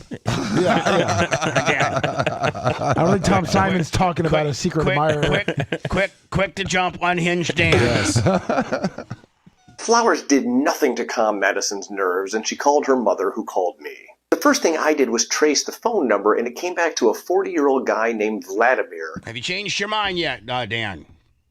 I'm still listening. 40-year-old man named Vladimir. Russians are strong like bulls. Yes, I mean, you know. 40-year-old man named Vladimir. Are you still, it's just, this is nothing. This is courtship. Who had no Vladimir's criminal son. history and apparently immigrated to the USA from Russia 5 years ago. The downside was that Vladimir lived in the apartment next door to Madison. They shared a wall. It was like that old horror movie, Madison, the call is coming from inside your house. I discussed options with Helen and Madison. They wanted to call the cops, but the problem is that Vladimir hadn't committed a crime. It's not illegal to be bad with girls. And moreover, she hadn't even turned him down yet. So I came up with a solution that I thought might work. I sent him a text message that said, Vladimir, my name is Tom. Your neighbor to whom you gave flowers and the note is my girlfriend. No harm done, you didn't know she was taken, but given the circumstances, we'd both like you to leave her alone. Cool? It took about a minute, and then he responded. Please accept my sincere apology. It was not my intention to bother or disturb you or her. I appreciate your understanding, and once more, sincerely apologize. And then I replied, of course. Thank you for being a gentleman. Not a problem. So it seems like the issue's been settled. It's been a few days and Madison hasn't been recontacted, and there's been no need to escalate the matter further. Now, my clients were a little concerned that Vladimir would Google my phone number and find out it was me, and I explained that would probably give him full-on cardiac arrest, and that Madison should be fine. The clients left me the nicest Google review, and I was thrilled to help them solve their problem and give mother and daughter some peace of mind. And that's what happened. Let me know in the comments if you think this was handled appropriately, and then follow my feed for daily content. So, Dan, you don't think it was handled appropriately? If you got I think it was. I think that's one way to handle it. That's certainly a way to handle it. If you know, I thought Vladimir was like a rapist or something. No, he's a gentleman. He just was afraid to say hi, and you know, I get it. I don't really fault him for anything, and he responded appropriately in the end when she said, you know, leave me alone. I like the voices he used. He used the creepy voice first, and then the Russian voice at the end. Yes, that's how Tom does it, my friend. And listen, if you have enough money to hire a private investigator to do that heavy lifting for you, I think he surgically and calculatedly did it. It was appropriate, and it worked out. Yeah. And you know, there's some girls that are shy and don't like confrontation or even dealing with it, so that also enabled her not to have to do that. Meaning, like, have any conversation or deal with him in any way, shape, or form. Do you think that... And Vladimir handled it like a gentleman. Can you hit up Tom and see if he's got Vladimir's number, and maybe we can do, like, a dating contest for him on the air? Yeah. He's a stud. If you liked that segment, then you'll definitely like the new redesigned BubbaArmyHQ.com. We'll be back to the Bubba the Love Sponge show after this.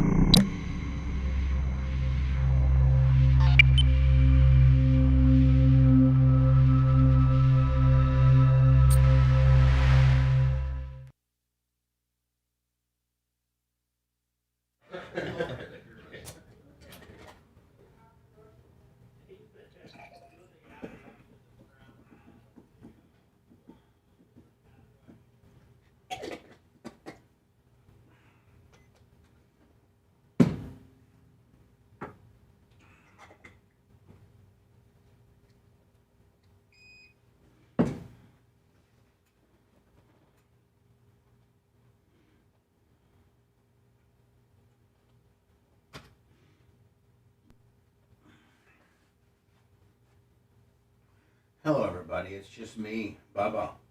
Why are you letting Chris Como get away with talking shit about Jay Diaco, bro? I don't think he talked shit about Jay. I think he gave his opinion. Jay's seen it.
Make 0 cents.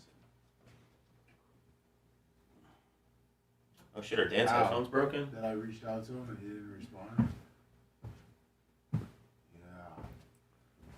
Anyway, what am I supposed to do? And I reached out to you. And you come on. And he blows you off. Alright. So I would say he's scared.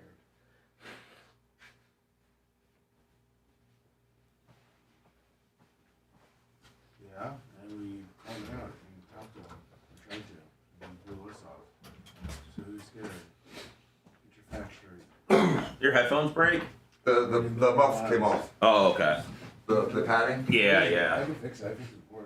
Oh, I just gave it to Mom. She saves me. Oh, okay. Oh, you can? Okay. I'm sorry. Well, no. You saw me struggling. You didn't just... Well, yeah, because I can't talk. I couldn't get here. Give me your headphones. I was going to wait till the break, and then I saw you messing with it, so I thought you fixed it. I couldn't get it. What's up, Alan? Okay. Take a side. Take a side, tap there.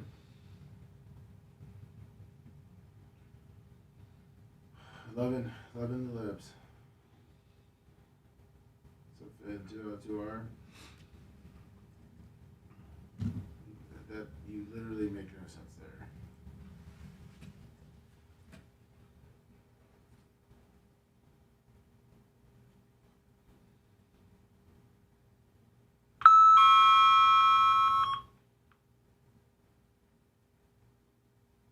Okay. She still has not responded. I like how Tampa Terry goes. He's scared of Chris Cuomo. I said, well, I reached out to him. Now he said, well, Chris Cuomo will kick your ass. I'm not scared of him. I'm not going to reach out. And Chris Cuomo ignored us. Who's scared? You reached out? Yeah. To Chris? Oh, no, I'm scared because he kicked my ass. That comes a pussy. Fuck him. No shit. Who's that? You're right, Jim. There's no way to approach a girl unless you're hot. Chris Cuomo. So he actually said something about Jay? Yeah, he watched the Jay video. No, I didn't see it. I just heard about it on chat. Let me find it for me. All right. I don't know why we went.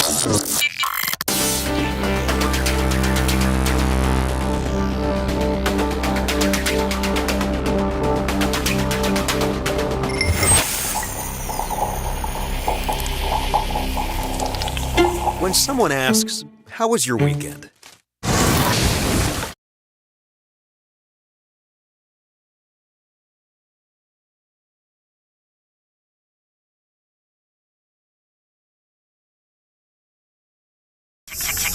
We're back to the Bubba the Love Sponge Show.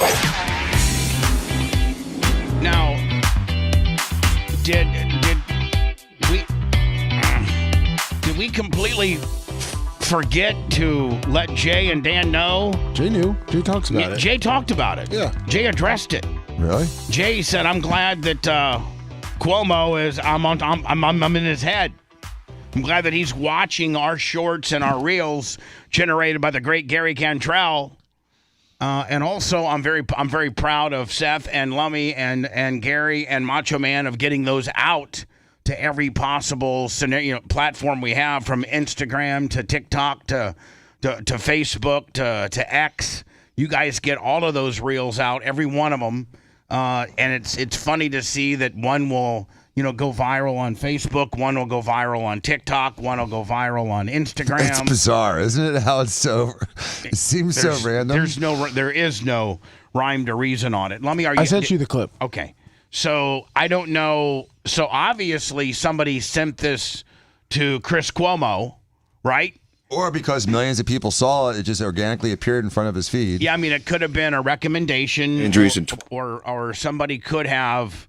I mean, these guys scroll just like the rest of us. You know? I mean, it's very possible somebody sent it to him or just saw it himself and said, "Hey, I want to watch this and get my reaction for Instagram." Right. It came up on like a recommendation gift or something like that. Yeah. So, however, Chris Cuomo got it. He got it, and he got it honestly. It didn't like any of us sent it to him or anything like that. Yeah, he's our go-to guy that we that guy has been fired. I mean, he's one click below, and I mean below Don Lemon. Actually, we did after he did this piece. Yes, we did reach out to him. Yes, and this was Jay's OK and Jay's recommendation that if he would like to debate this issue with Jay. Jay's available Monday and Tuesdays anytime after 8:30 Eastern. So Jay told us to throw that out there. Chris Cuomo's just way too busy. Cuomo. Running scared. I'll make it easy. I'm available 24/7, 365, bitch. Well, Dan, the show's not, it wouldn't be. It could be taped. Dan, it could be taped. No, it we can't. got something called video. No, it can't. Dan, stop. Oh. Stop. We only have a tight window of availability, Dan. Yeah. So here we go. Jesus. Here it is. On a leap year. This is Chris Cuomo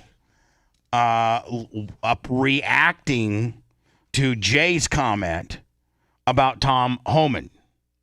And Jay gives, and by the way, Lummy, the Tom Homan video that Jay is commenting on went viral. Like it did well. Yes. And that's probably how Cuomo got it. It came up as a recommendation, and then he decided to make it his, content for him. Here it is. People during the Obama administration. ICE was involved in at least 59 shootings, resulting in 24 injuries and 23 deaths across 26 states. The difference is it didn't happen during the Trump administration. No. During the Obama administration, you didn't have ICE raids in communities like this. Most of the deportation work and interdiction happened at the border, okay, as opposed to in the interior. And they didn't shoot citizens, you see. That's the dividing line. They didn't shoot citizens. You don't want to own that because you're not about right and wrong. You're about right and left. It's wrong when they do it. It's wrong when we do it. No. You're only doing that to balance. I don't think that Jay ever brought up right or wrong. I think Jay gave the statistics, and he didn't give his opinion as to right or wrong. He simply gave the statistics. It because of what just happened recently. So if you're really about right and wrong, it's not, well, it's terrible what happened to Preddy, but, he shouldn't have had the gun. But Kyle Rittenhouse. Meanwhile, Jay didn't bring any of that up. That wasn't part of Jay's argument at all, or his monologue. Hero. See, it doesn't work like that. Renee Good, she's really a domestic terrorist, But Ashley Babbitt, see, that's the bullshit. That's making it about right and left, and that's what's killing us. And again, he took a smidget of what Jay had to say to get him into another aspect of a topic that Jay didn't speak about. So, like he used Jay to set up other stuff that Jay didn't talk about. If he had just talked about what Jay had talked about, I think it'd be more in play. Be about right and wrong, okay? Just be about right and wrong. Just like everywhere else in your life.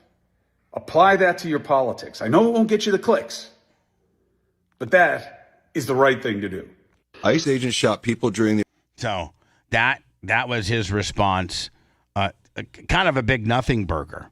Jay actually had some interesting information that went viral enough for Chris Cuomo to find it. But I think I think we actually did more clicks and had more views on our portion than Cuomo did, because I don't think Cuomo really said anything. Correct. Yeah, we did. He didn't. He had 30,000 likes. I think we had like 80,000 likes. I mean, Chris Cuomo was wrong there too, because the ICE raid, they were going on during that time, during Obama. They were going into the city. There just weren't protests as much. Right. And they weren't, the ICE agents aren't killing the targets of their apprehension.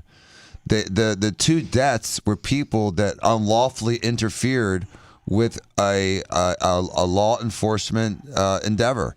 And so, if Dan Diaco, in 2026, there's not a big risk of me being bitten by a lion.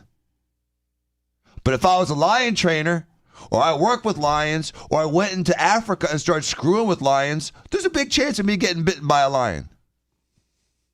And so anyone that interferes with law enforcement, especially if you're armed, you could get shot. You could get arrested. You could get severely hurt. It's stupid. It's like putting your hand in front of a buzzsaw and saying, oh, is it close? Is it going to buzz me? Is it not going to buzz me? Is it going to buzz me? And then all of a sudden you sneeze and you lose 3 fingers. So Mario Cuomo, who looks more and more like his older brother and is aging about as gracefully as a dried out grape, cannot be intellectually honest and criticize Jay's argument or his facts, but instead distorts them, just like you said, Bubba, distorts them and tries to confound all these other things. Use Jay's little bit of Jay's gimmick to get into a much broader topic, none of which Jay spoke about. But use Jay to bounce into it, but didn't really, talk about Jay's stuff at all. Right. And then once he got into other aspects of that, Jay stuff wasn't even in play. Jay didn't talk about any of that. Nope. Now here's one last thing though I do want to say, and I've said this many times on air, and I'm being consistent about it. And you're getting your finger out. You need to stop pointing your finger. That's unhinged, Dan. Who's pointing their finger? My hands are under the computer. Oh, I must have a wrong. My feet must be. Yeah, you're a little delayed. Sorry. Okay. Sorry. That I still disagree with a law enforcement emptying their magazines when there's an event. I still disagree with that. So even if this guy, even when a guy has like a knife and he's crazy and he keeps coming towards the police, they can shoot him 2 or 3 times. They don't have to shoot him 40 times. Hold on now. I disagree with that. I'll tell you this. Hold on. It's my opinion. I do follow some people on Instagram and TikTok and that show cop shootings and things like that, and a lot of them, the majority of them are wild, raged people that have knives. And I've seen where they put like 2 or 3 in them, and he still continues to come at them with a knife. And at that point, they'll put like another 8 or 9 in them. Now, here's the deal. I think that you can continue to empty your magazine until the threat is on the ground. Once they've hit the ground, they're no longer a threat. They can't run to you. They can't crawl to you. You don't have to continue now. I've seen police officers empty their entire magazine on a guy that is on the ground. I am with you on that. That's disturbing. I'm with you on that. It's excessive. But if the guy is still coming at you like a zombie, then keep going. No, I don't disagree with that. But I think once the guy's down, they just keep emptying out their magazines. That's wrong. I think it's excessive. we can actually get into something that you're very, very much an expert at. Fat's a fact. Women are getting Brazilian butt lifts from cadavers. Weird but true. This was a story that I've been holding on to for a few days. I wanted to get your opinion on this, and I don't think that you practice this. And I actually know that you were kind of not, and I'm not being disrespectful, but I know you were kind of late to the game on Brazilian butt lifts until it was approved by whatever sanctioning body approves procedures and things like that. There were people that were doing Brazilian butt lifts before it was a medically approved procedure by whatever board governs you. And now, of course, you do them because it is a recognized and procedure.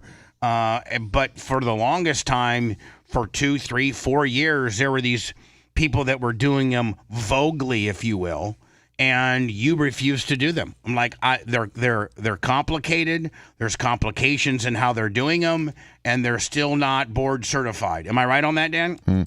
Well, it's the Brazilian butt lifts. There's two ways of doing it. One's by injecting fat, and one's with an implant. The implants have been known to have a lot of problems over the years, and the fat. The problem was people really didn't know where to inject it at first. They were putting it in the muscle, and people were just dropping dead. So more recently, we've learned that if you keep it superficial to the muscle, there's zero chance of a fat embolism. And so nowadays, with ultrasound guidance, you can make sure that fat is not going in the muscle, because if it goes into the muscle of the butt muscle, now you can put fat in all kinds of muscles of your body, but not the one in your butt, because there's a giant vein that literally will suck the fat out of the muscle and put it in your system and give you a fat embolism and potentially kill you. And that's what was happening to people that were dying from Brazilian butt lifts. Killer bod, try taking a trip to the morgue. Welcome to Weird But True, your destination for the creepiest stories from the Post. If you think plastic surgeons wouldn't use body parts from a cadaver, you'd be dead wrong. Now, Dan, do not necessarily a Brazilian butt lift, but are there instances in plastic surgery, any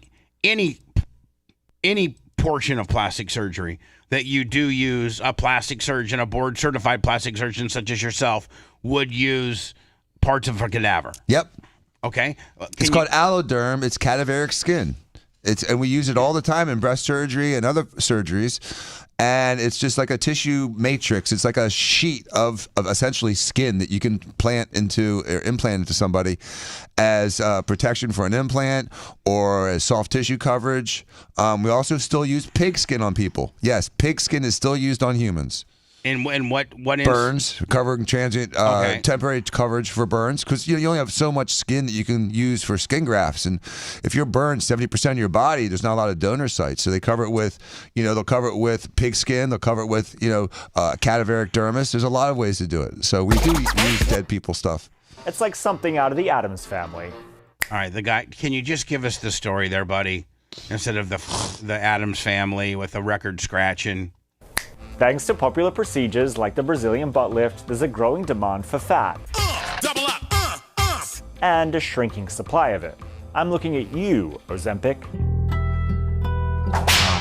I hate this guy. Just tell me the story. Tell me the story. Just ask New York doc Steven Greenberg. This is great for somebody who doesn't want to use their own fat or doesn't have enough of their own fat. You see, in a typical BBL, a person's own fat is liposuction from other areas. Dan, is that true? So, is that true so far? Yep. Okay. Hips, thighs, or stomach. The fat is then injected into your derriere to achieve that iconic Kardashian look. See, he can call it the iconic Kardashian look. I don't like that look at all. That looks stupid to me. And that was huge, but it's becoming less huge right now because people look stupid. And no one wants to look like a cartoon character or a caricature of themselves. Now, Dan, do you get women ever that I'm sure the answer is yes. That you get women that come in and they got a picture of Kim Kardashian or somebody that they want to have their butt look like, and they go, I want this butt. And do you say no? It depends on what they show me. If it's something that's unattainable, I'm like, no, it's impossible. I can't do this. I can't do miracles. I'm not God. And there's zero chance of you ever looking like this. I have girls that come to me that have, an example would be like a 65-year-old lady that had 4 kids. She's gained weight. She's lost weight. Now she has, breasts that have a little bit of what we call ptosis or sag. She has a lack of volume. Her nipples are low. And she'll show me a picture of a 19-year-old in a bikini with, she's, I want to look like this. I'm like, I don't know if I can do that. And so you have to have realistic expectations. Otherwise, plastic surgery is not successful. Kim hasn't fessed up to it, but Cardi B and Nene Leakes have.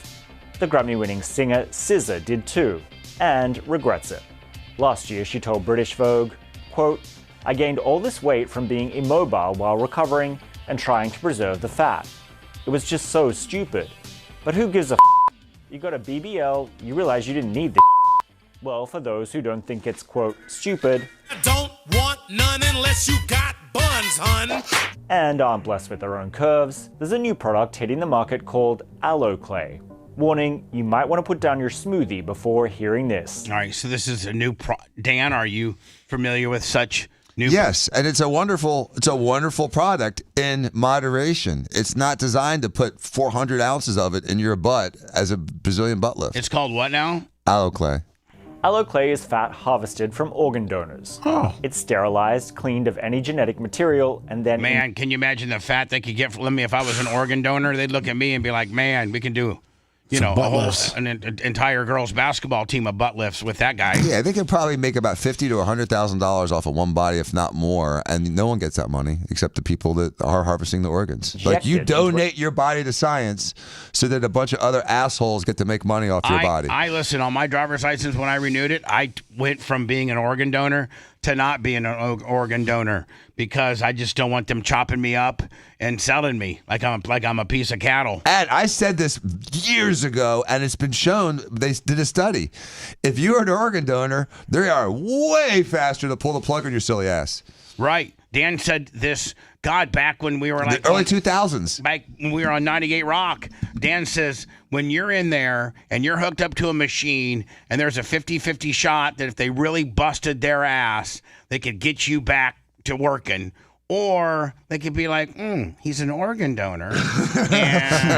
and we kind of recommend the family to maybe pull the plizog because the liver's worth, I don't know, 100, and the kidneys are worth that. I mean, Dan, when you're an organ donor, don't they even harvest your eyeballs? They do your corneas, they do your bones, they do your skin, they do your liver. Now they're doing your fat. Now you're doing the fat. They take your Now, what determines like people that lungs get and heart? I mean, if you're young, they'll take everything. They literally will take everything and gut you and stuff you with PVC pipes. What? Well, that's what they use for their bone replacement. When they take bone, they stuff a PVC pipe. Wow. To keep the length out of the bone. Yeah, so they'll take the bone and substitute it, piping in there. Surgeon Dr. Sachin. Can you imagine? Sridharani. Can you imagine? 1,000 years from now, and someone digs up an old grave and they see a guy that's filled with PVC piping and stuffed bears. I'm gonna be cremated, so I'm not gonna have an opportunity to have 6 pallbearers that will have to carry my casket up a set of stairs or whatever, at 300 pounds. No, you'd be like 100 pounds. No, they'd be like, all your stuff would be gone. Jimmy Cleavis would be like, hey, everybody, I got this. I can just put it on my shoulder. Bubba's down to 110 pounds now. It took 200 pounds worth of stuff out of your body. They took everything, including his fat. So, Bubba's like a little Bubba's like a little balsa wood now. Told the Post it's perfect for fixing hip dips. He says the demand is tremendous. Last year, he did more than 50 procedures. It's also good for breast augmentation, and soon it could be used as facial filler. Another New York doc, Melissa Doft, explained on Instagram. So it's sort of off-the-shelf fat. You can use it in any part of the body. So they're talking about this stuff, what's it called, Dan? Aloe clay. And it's made by, I'm assuming, a medical manufacturer. Mm-hmm. And Tiger Aesthetics. Instead of having to harvest this fat from cadavers and dead people, it is now you're able to buy it. Right, but it's super expensive and it's best used in small amounts, like hip dips or, some small defect, like if you have a little rippling on the inside of your breast from an implant. It's, I've said this also, that fat grafting is not a substitution for implants. Implants make a huge difference in the breast. Fat grafting can make them look better, but they don't replace them. It is going to be approved for the face, but right now it's just for the body. And get this, men are using it too. For anyone watching Heated Rivalry, you'd think the demand for a hockey butt might be sky high. You say hockey butt? Yeah. I didn't know there was a hockey butt. What's a hockey butt? Kind of like what? A round butt. Like an in shape. Yeah, an athletic butt. Hockey probably of all the sports builds your ass up better than basketball, football, baseball, because you're constantly move. I mean, the motion of skating probably tends to build the butt up better than any other athletic motion you would be doing, right? Yeah. But it's actually a different body part that guys want enhanced. Is that why is that why Brooke Hogan's husband has such a nice ass? Yes, he does. Okay. Where do we use it? Right here. Or we can use it for existing. Oh, this is guys. Yeah. Now, have you done any guys, Dan? I have not injected any guys with alloclay, but I have injected guys with fat into their muscles. Like I said, you can't inject fat into the butt muscles, but you can inject fat into the pecs, the tris, the bis, the shoulder, the traps. What, to get more symmetrical? To get more volume in there. I do this on guys. It's part of my high definition liposuction I'll do on guys. Well, I'll take 2 or 3 or 4 liters of fat off the trunk, and then re-inject, up to a liter or more into their muscles, into their pec muscles, into their biceps, triceps, and delts and traps, and it makes a huge difference. It's transformative. Patients that want a little more cleavage or a little more volume, more sexy. I want less cleavage and less volume. Yeah, man, I want it sucked out. Yeah, can you suck me and Lummy's boobs out, please? And put it into your shoulders? Yeah, you know what, Lummy? Yeah. Suck out my man boobs and put them on my biceps. There we go. Hell yeah, Perfect. buddy. Create that Insta chest. Insta chest? That's like Instacart, but for pecs. The average price tag. Yeah, hold on. That's not the same dude. Like a guy could go from, Chest. hold on. Insta chest. From that. Chest. Johnny Sketty chest. With giant like areolas. Yeah. But for pecs. The average That's best. That's like a Jimmy Cleavis Macho Man chest. Price tag for an alloclay touch-up, about 10,000 big ones. Yeah, but that's the biggest. I mean, like, that guy is not that guy. No. And to imply that's disingenuous. Exactly. But for pecs. The average price tag for an alloclay touch-up, about 10,000 big ones. For more Weird But True, subscribe to the New York Post Get on out YouTube. of here. Appreciate you, my friend. When we return, Goodell, I think that Roger Goodell, of course, when I talk about Roger Goodell, in case those don't know who I'm speaking about, he's the NFL commissioner or the commissioner of the NFL, and he's been there for a long time. Who was it Pete? Did he take over for Pete? Paul Tagliabue. So it was Pete Rozelle, Paul Tagliabue, Roger Goodell. And Goodell's been doing it for like 20 years almost, right? And I think he makes like $80 million a year. I thought it was 50, but still, it's tons of money. Is it up to 80 now? And here's the thing. He in some instances that you would necessarily grade him by, he's done unbelievable. Mm-hmm. He has expanded the sport. He now has every potential network and streaming service that's paying the NFL an exorbitant amount of money for the broadcast rights. He's got it spread so thin that in some incidences that if you don't have Amazon Prime, you can't watch a game. In fact, wasn't it, Seth, the Packers-Bears was Amazon Prime? It was. The greatest rivalry, the longest standing rivalry in the NFL, going on since 1921, the Packers and the Bears, probably one of the most two sacred franchises, and they made you couldn't see it on CBS, you couldn't see it on Fox, you couldn't see it on ESPN.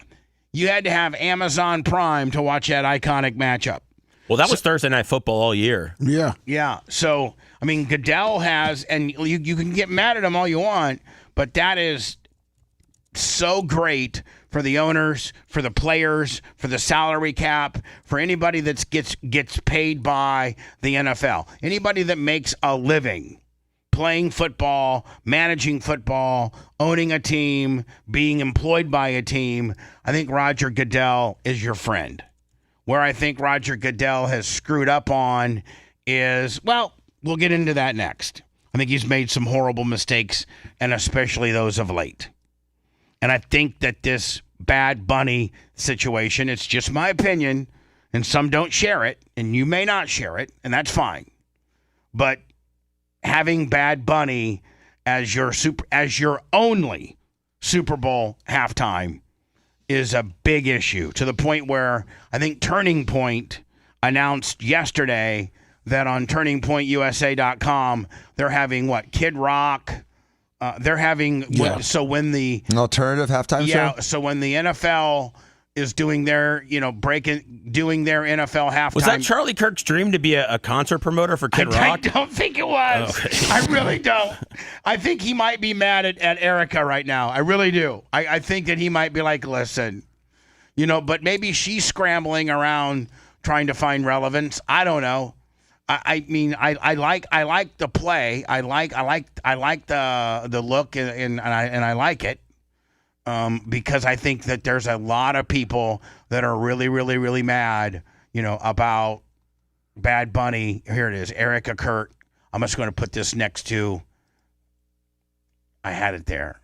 There we go. Boom. I'll take it. I'll put it right next to Roger Goodell, because that's what we'll talk about next. If you want a deep dive into the Bubba the Love Sponge show from the past, go to BubbaArmyHQ.com. We'll be back after these words.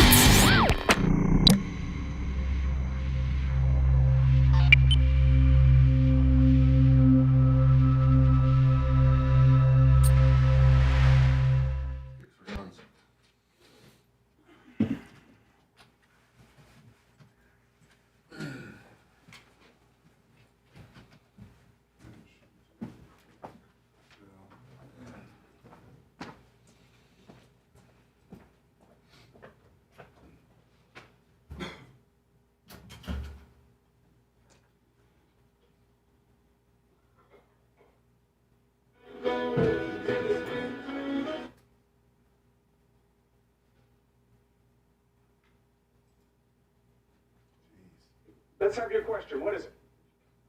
Hi, my name is Mike. I'm from Reston, Virginia. Small bit.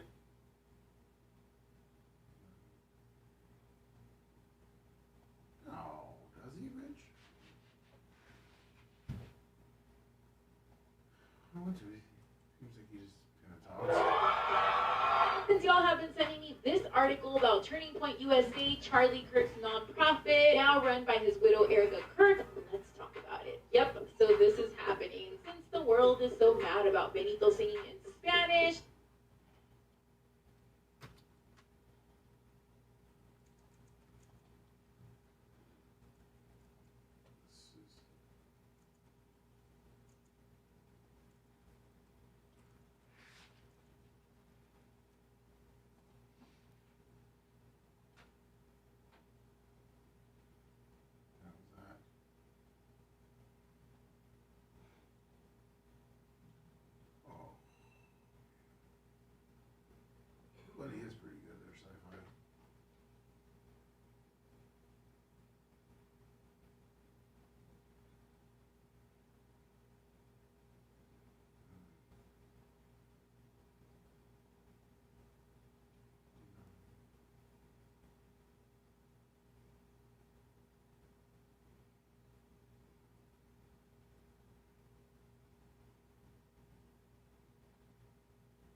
survivor and well known to so many of our shows now, as promised.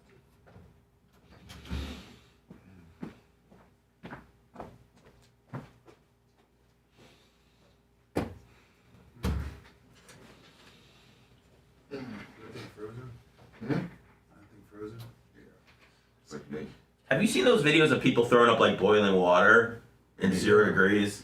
Yeah. Throwing up boiling water. And they take boiling water and like wherever they are, like it's freezing, and they throw it up, and it just turns to like. Well, I think like throw it up before it puke doesn't it. hit the ground. You want to go do I thought it? you meant puke it. No.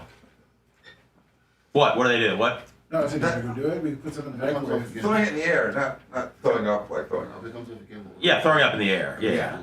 Yeah. One guy threw it up and it landed all down his back and shit. Oh, but it was boiling? Yeah.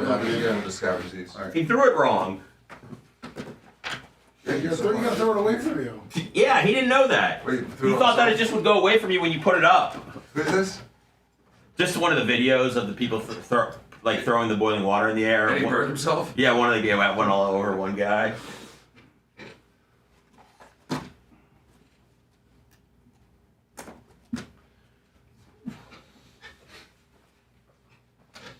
I don't have a big whiskey getting burned by boiling water. If I start throwing it up in the air. Yeah, that's gonna happen. It's like your lion scenario. But I guess when you're cold, I mean, you know, why not try to go viral if there's nothing else going on? I'd rather cook eggs on the street than watch boiling water freeze. I think I would too. Well, I'm changed. I got my whole outlook changed on the 95 degrees now. You way prefer 95 than 5. Yeah, I can't function like this, man. I can't either. I don't want to have sex. I don't want to take a shower. Yeah. I can't work out. I'm mad. I'm angry. I'm angry. Yeah. I can't let my dog out. It's just, how are people happy in the cold, man? I don't know. And we're being a bunch of bitches compared to what most of the country is going through. Fuck them! They don't deal with what we deal with every year. We ain't used to this.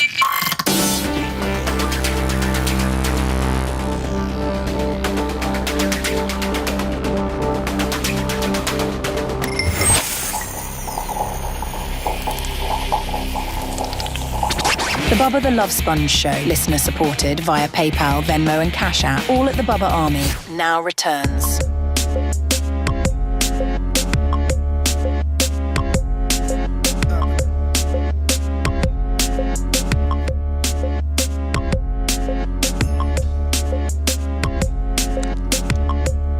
The Bubba the Love Sponge Show.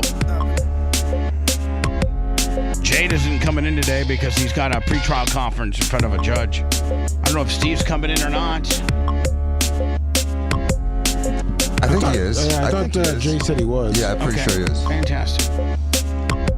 There will be no Clement Kush. Seth's a little under the weather. He needs his rest. I do too. I've been a little bit under the weather, and my madness is about just ready to begin.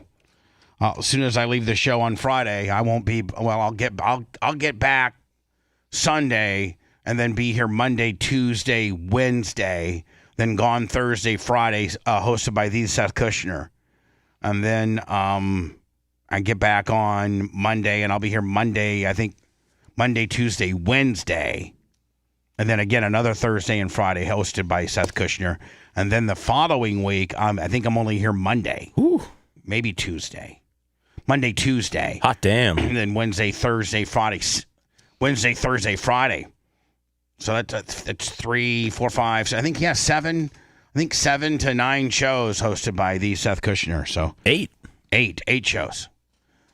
So, Lummy, you mentioned to me earlier that because of this particular situation, there actually is a rule called the Rooney Rule. Yes. Which was named after Art Rooney, the original owner, and whose family still owns, much like the Hallases still own the Chicago Bears. I think maybe the Giants are still owned by their original owners. There are some teams. Well, I mean, no, the Cowboys got sold. I mean, it'd be interesting to see. Maybe you can Google that for me, Lummy. Yeah. How many NFL teams are still owned by their... I know the Cardinals are. I think the Hunts still own the Lamar Hunt, or own the Chiefs. I think the Hunt family still own the Chiefs. Yeah, I think that's the original owners. Yeah. the Bucks obviously changed hands. The Steelers are Rooney. I think Steelers. Yeah. I think Steelers. The Packers were never owned by anybody. They're the only team that's grandfathered in a community clause. I think Cardinals, Bears, Giants, Steelers. The Chiefs. In the Chiefs. All right.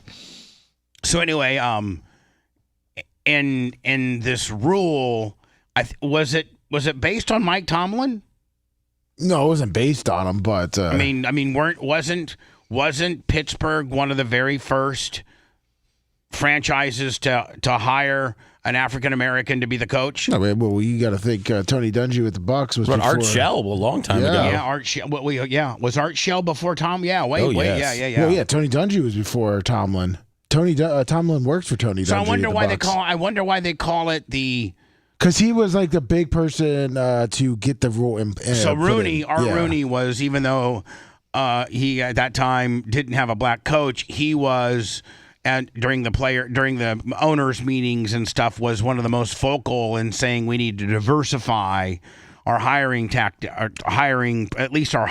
interview process. Well, just real quick. So in 2002, Tony Dungy and Dennis Green got fired despite having winning records. After that, a couple of attorneys, one including Johnny Cochran, released a study showing that black coaches were statistically more successful than white coaches, but less likely to be hired and more likely to be fired. So in 2003, Dan Rudy recommended a policy requiring teams to interview minority candidates for head coaching vacancies. So that's why the great rule. facts, Seth. Thank you. That's very specific. Yeah, that exactly nails what we're getting ready to talk about. That sets exactly perfectly up to what we're getting ready to talk about. Well, it's called the Rooney Rule, and it was instilled obviously in 2003 when two African American coaches got fired.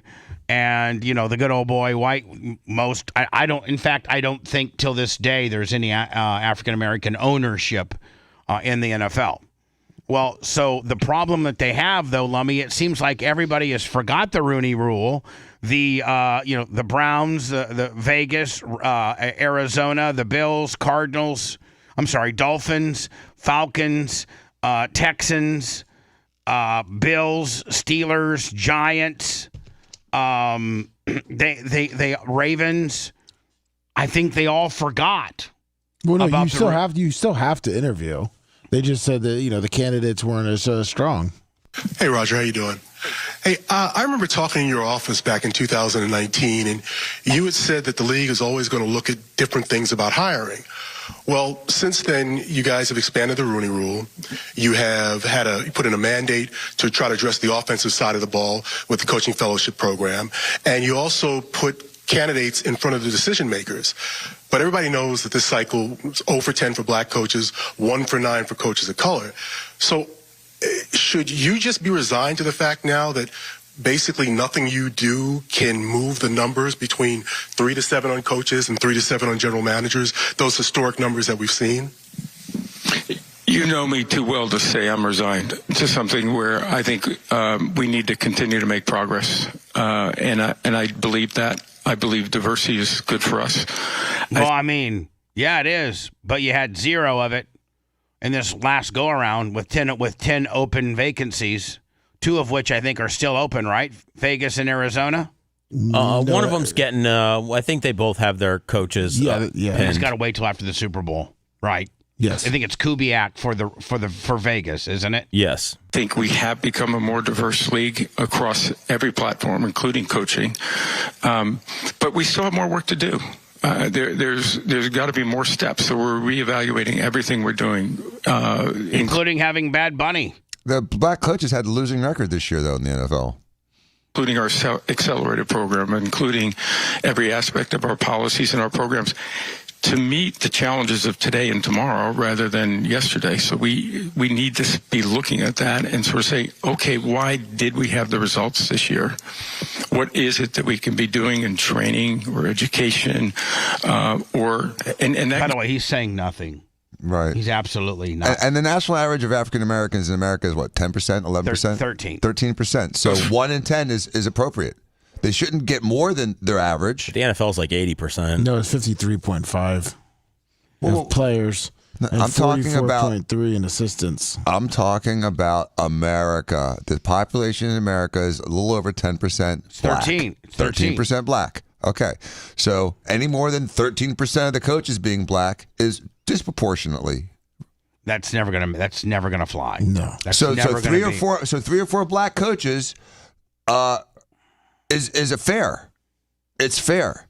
Do you really think today still that excellent coaches should be overlooked because they're white or men? I think that coaches should have nothing to do with their ethnicity and have everything to do with their ability, their past, and their resume. Yes. It has nothing to do. We're the ones, the NFL is the ones that seem to want to keep score on it. Well, if they want to keep score, then limit it to 13% black athletes. Well, if you want to be intellectually honest, then do it across the board. That'll never fly. I know that, And you know Bubba. that. Here comes Unhinged Dan It's again. not, but it's hypocrisy. Yes, but it's never. You're talking nonsense. And now at this point, the percentage of coaching and the percentage of managerial positions is not even. You can't even compare it to the percentage of people that participate in the sport. I wasn't. Lummy was. I'm saying that the percentage of coaches in the NFL should reflect the percentage of black people in America. I don't think that anything more than that isn't fair. Well, it's not a. I personally think that they shouldn't have a quota at all. I understand. That it should just be based on Tony Dungy was great. He was black. Mike Tomlin was great. He was black. Art Shell was great. He was black.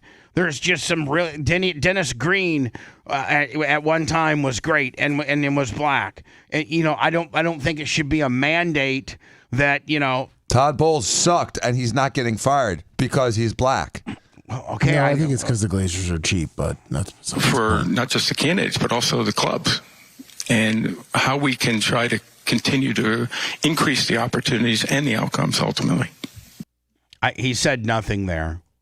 At the end of the day, this is the real clip that I wanted to get with regards to Roger Goodell, who leads the NFL.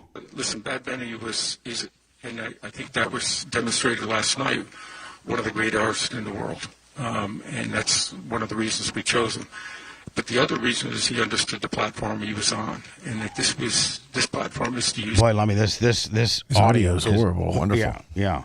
I think he's saying that he's one of the greatest artists in the world. Okay, that's your opinion. And then secondly, he's saying he understands the platform that he was on. So I'm assuming he's saying that he knows he was on the Grammy stage talking to fellow entertainers, and so he can spew the nonsense that he did because of the platform he was on. I don't think he would spew that nonsense necessarily on a halftime stage.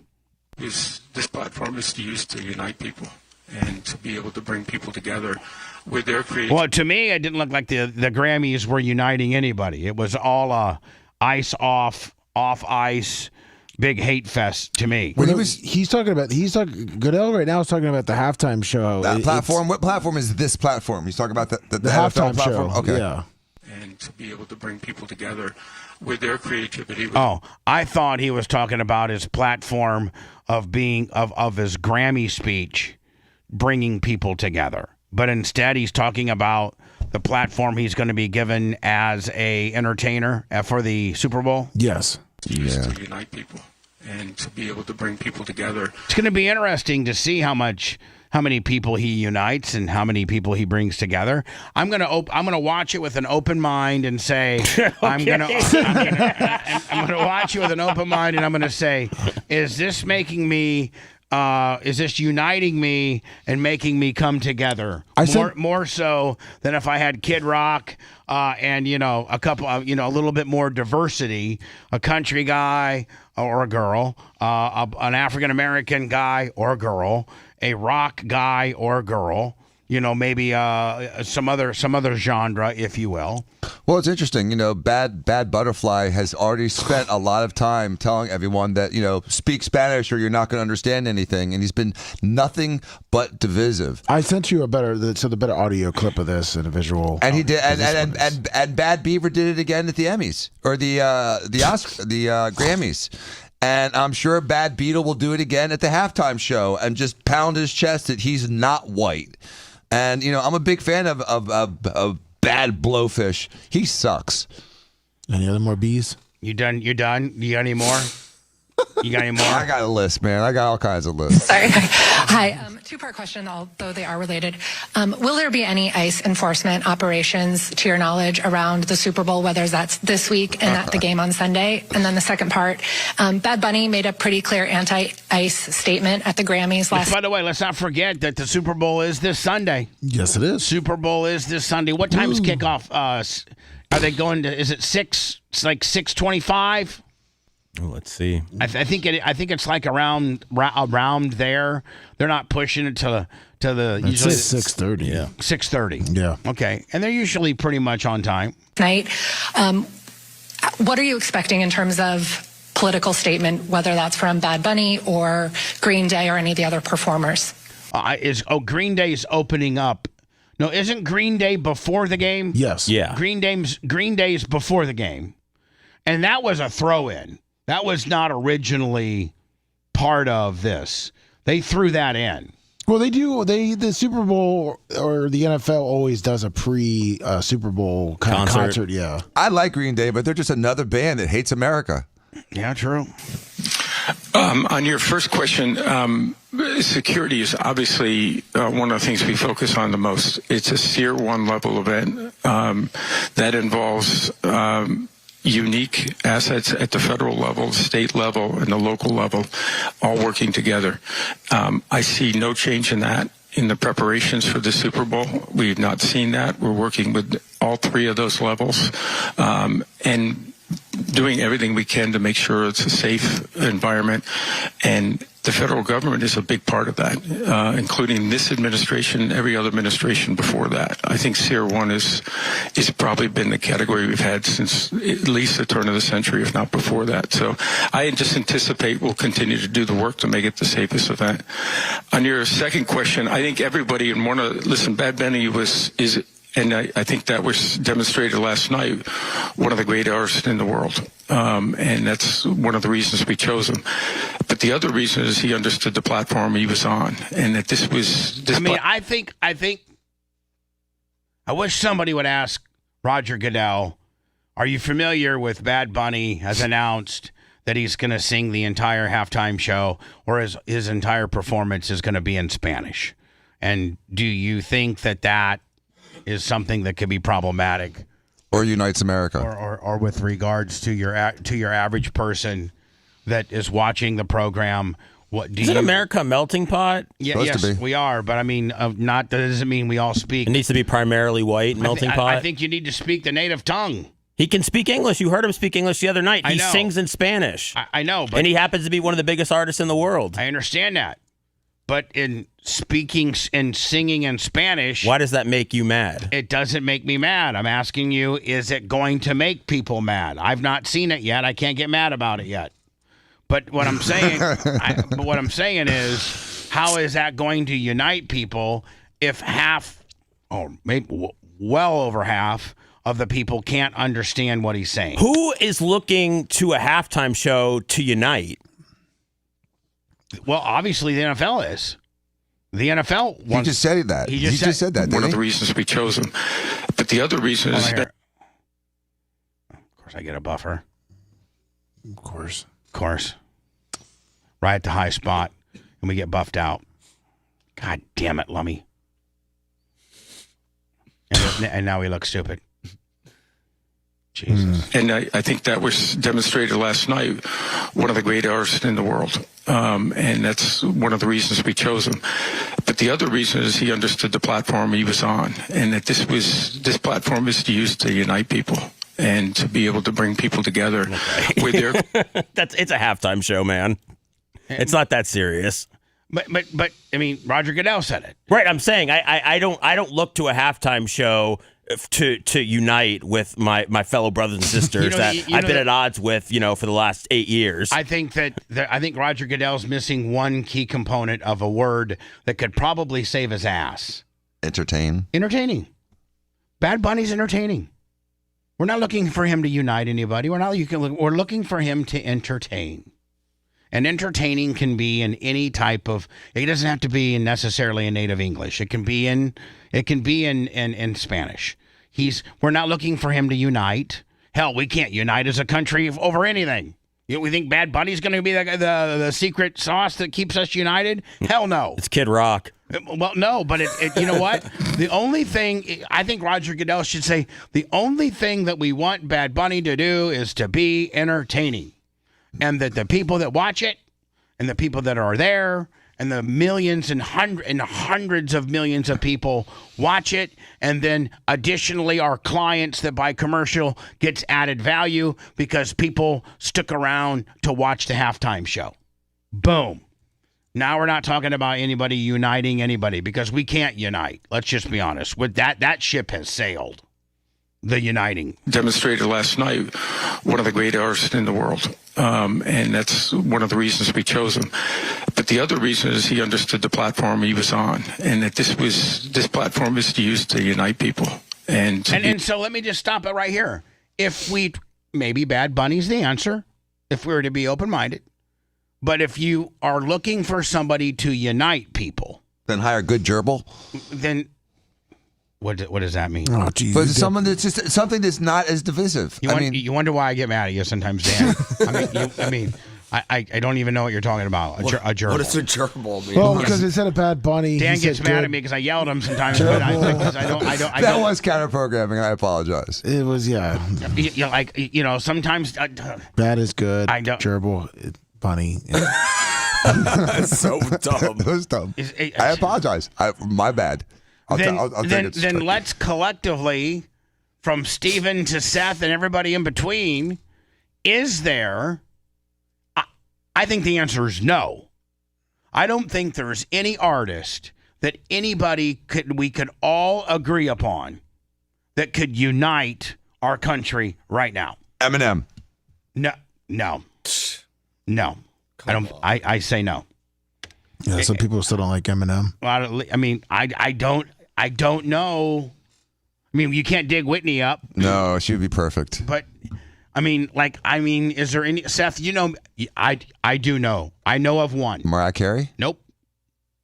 I know of one. Phil Collins? I know of one. I know of one. Lionel Richie? I know of one. Shut up, Dan.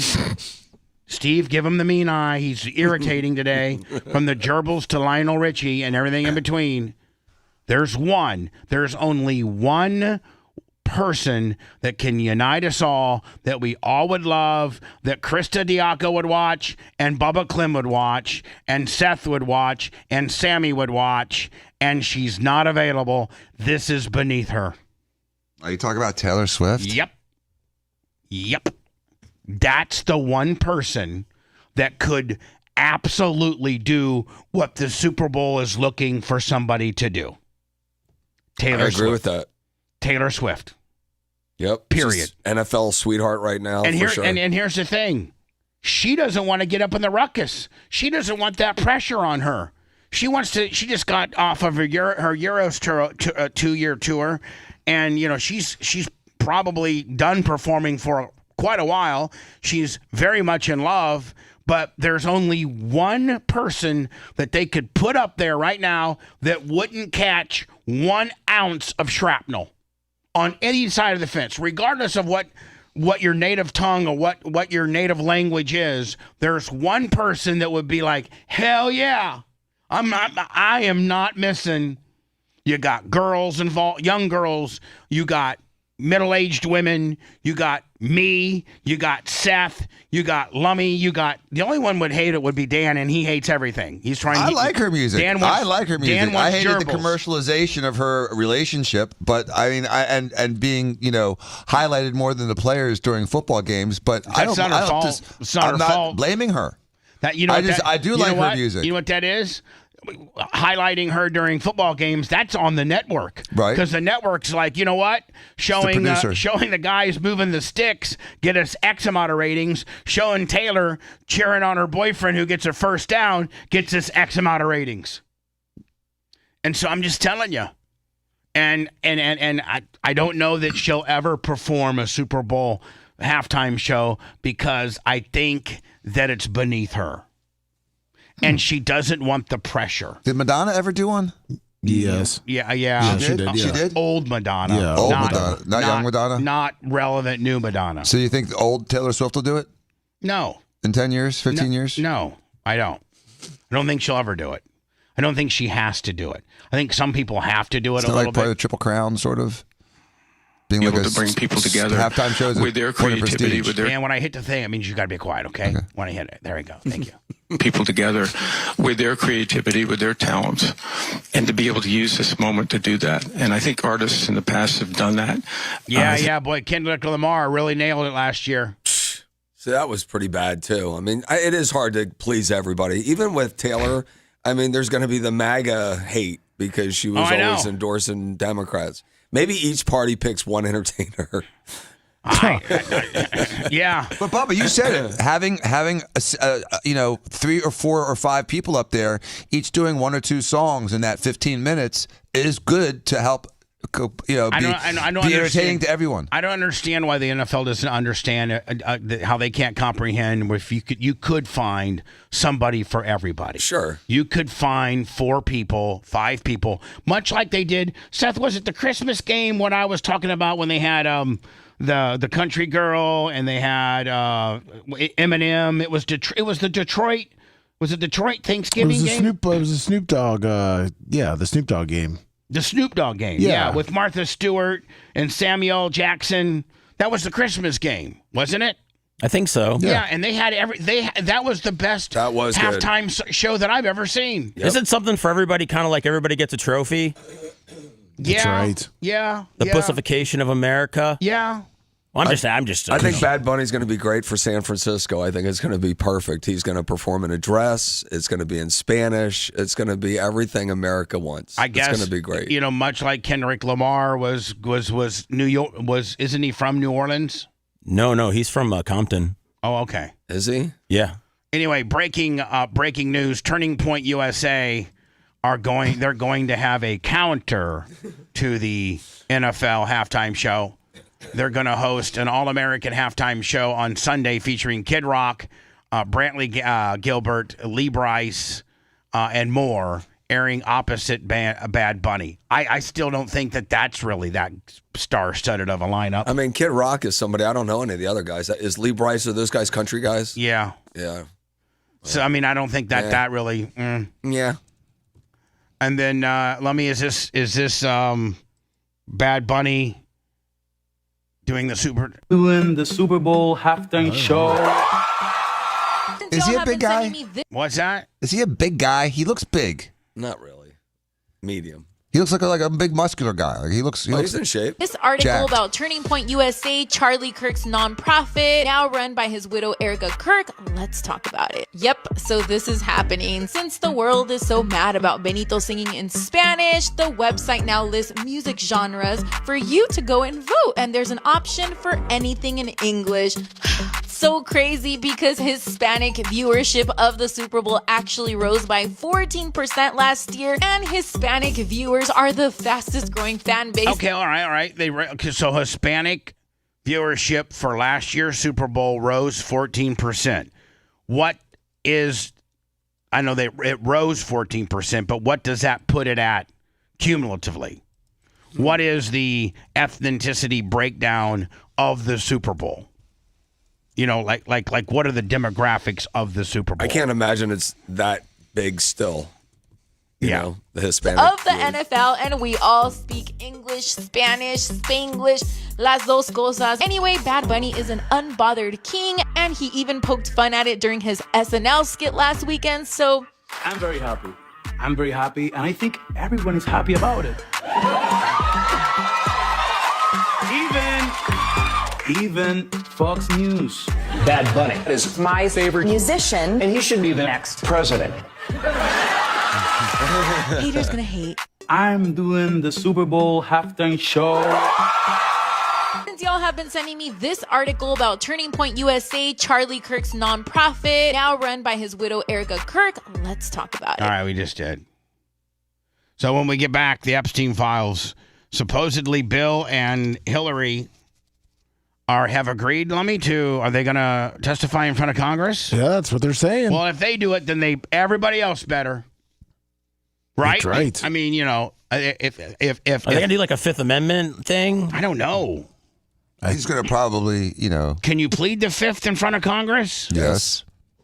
Yeah, You can plead the Fifth, and you can plead privilege. Those are the two things that he's going to try to use to his advantage. Both of which are in play. Right. Right. And even though he technically failed to show up, they've kind of been negotiating this whole time. So they're not going to get convicted of,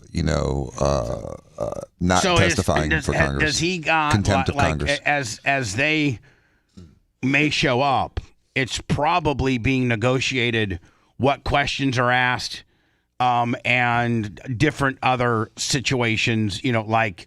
I'm sure both sides are doing that. Yes. I mean, he's just not going to walk away and just let them ask anything they want. But once it starts going, anything's up. They could ask anything. I got to think though, he's pretty damn smart. Isn't he a Harvard grad? Yeah, he's Rhodes Scholar. He's a genius, absolute genius. I think I read something where Bill Clinton in the last, I don't know, in our lifetime was as far as IQ wise, the smartest president in our lifetime. Not necessarily by policy or anything like that, but just by straight IQ numbers. No doubt. And I think the second smartest, ironically, was Jimmy Carter. It said he was the fifth. Well, then I don't believe the numbers. Fifth among all U.S. presidents. He had 159. Wow. Who, Clinton? Yes. What about Carter? Do you know what yours is, Dan? It was like 146. Okay. I think. And Bill's 159? Yes. That's why he was president, and I'm just a stupid plastic surgeon. You're listening to the Bubba the Love Sponge Show. If you want 24/7 on-demand Bubba and the crew, go to BubbaArmyHQ.com. The Bubba the Love Sponge Show will be back after this.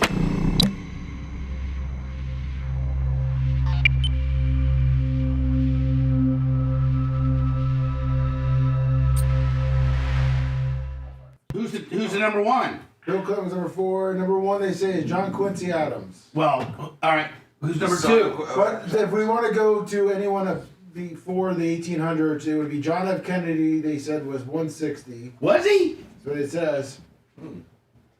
Bill Clinton is number 4 at 159. Jimmy Carter is number 5 at 150. Jimmy Carter was fucking. He might have been smart. He didn't know how to get shit And then done. they say Barack Obama 155. Barack, the high IQ. Who's number 2? Well, I mean, over 1800s. I mean, you got John Quincy Adams, Thomas Jefferson. Thomas Jefferson was smart. John Adams, Franklin. John Adams. Trying to see. But John Adams was a smart motherfucker. And some wasn't even smart because he was perfectly groomed. And then you got Trump at 16, 145. H.W. Bush at 19 at 143. 140. Lyndon B. Johnson 140. What's up, Big Orange? Gerald Ford 140. W. Bush 139. Who's the dumbest president? Reagan. That's got to be Ford. Maybe.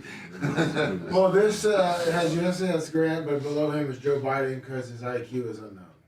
Joe Biden's below Grant? Well, because he's retarded unknown. now. He never tested it. Yeah. He's got dementia. No, John Quincy Adams, you know his IQ, but you don't know Joe Biden's? That's fucked up. Just like he didn't know he had prostate cancer. He just doesn't test. That's right. So is he going to die of that prostate cancer, stage 4, whatever they were saying then, or is it just still so slow moving? He'll die of other stuff. That's why they don't test for it anymore. They don't care. Yeah. They say you'll die from other things first. Right. Everyone's got it, but no one dies from it. Yeah, they don't give a fuck if your dick stops working and you fill up with urine because your urethra's blocked. Your dick stops working and you fill up with water. That's for Your dick's not supposed to what? For prostate. When they treat you for that, it breaks your ding ding. What does? the treatment for prostate, the surgery, often people are no longer able to get erections. Well, that motherfucker that called in today has a 4.0, and if that's his PSA number, he's got prostate problems. Is that high, Dan? 4.0? They're saying now it's normal, but it was abnormal 5 years It's ago. not normal. There's no fucking way. They keep changing. I got a buddy that has it, and he's refused the surgery. He said, "I'd rather die of it than not have erections." Well, I mean, what's the surgery required, Dan? It depends. It could be a radical prostatectomy, or it could be a transurethral prostatectomy. There's a lot of different versions of it. Well, what's the They do it classic that robotic, makes you- and sometimes it works, sometimes you get impotence.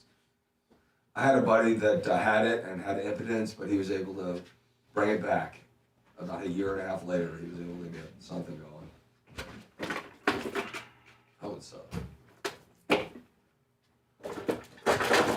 That's why I do Flomax with the daily Cialis. Nice. You too, Dan, I'm sure. A daily Cialis? Yeah, 5 Low milligrams. dose, 5 or 6 milligrams a day. 5 milligrams. How do you do low dose? Low dose. It helps shrink your prostate. It helps shrink your prostate and makes you have a boner anytime you want one. I take those occasionally, and I have like painful. But if you're taking too much, you got to take 5 milligrams. Brutal. Ask your brother. I have like boners wake me up. They're all over. I'm like, that's ridiculous. Am I right? Am I right, Dan? Yes. Yeah, it must be. 5 milligrams. 5 or 6 milligrams of their Every average. day. Which is 5 good for the milligrams, prostate and you too. also take a daily Flomax too, potentially.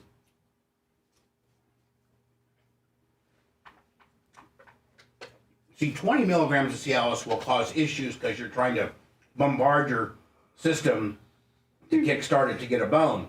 But if you have that natural level, wrote the script to me. I mean, if what you is have that wrong? natural level of Cialis at 5 milligrams a day, then you're maintaining it. Dan wrote me a script for Cialis. Do you know what would you typically? Oh, off the top of my head, I read probably not. No, but I mean, typically, what do you write? 20-ish. Oh, really? For Five sex, difference. for spontaneous sex, you want 20. I got you. But for daily maintenance, you want 5. Interesting. I could be a urologist. Yeah, you really could. Between all the years at Dr. Mark, Yeah. you've heard everything going on down there. Mm-hmm. Those were useful as a man. Most men neglect their urology. Yep. That's what I learned about Vicky.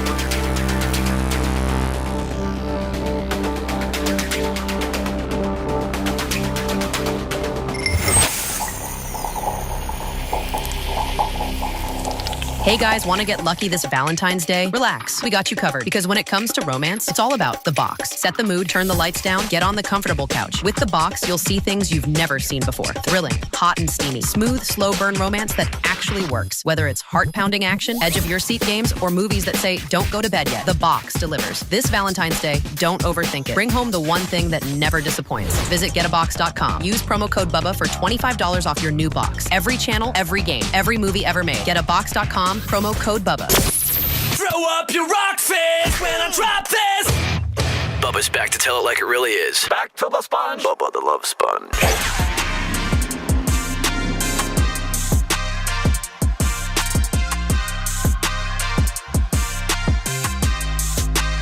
No Clem Kush today.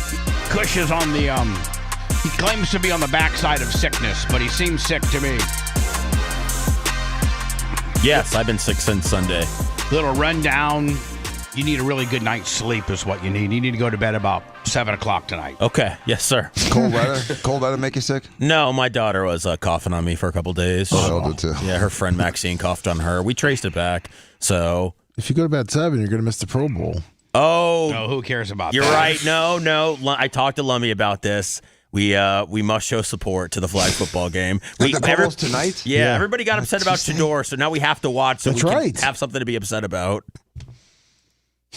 Is the Pro Bowl and flag football game now? Yes. And it's What? on a Tuesday, not a 7 Sunday. on 7. Yes. The Pro Bowl That's is so- a flag football game. It's your 7 on grandpappy's 7. Pro Bowl anymore. 7 on 7 on a Tuesday night In Orlando, right? in Orlando.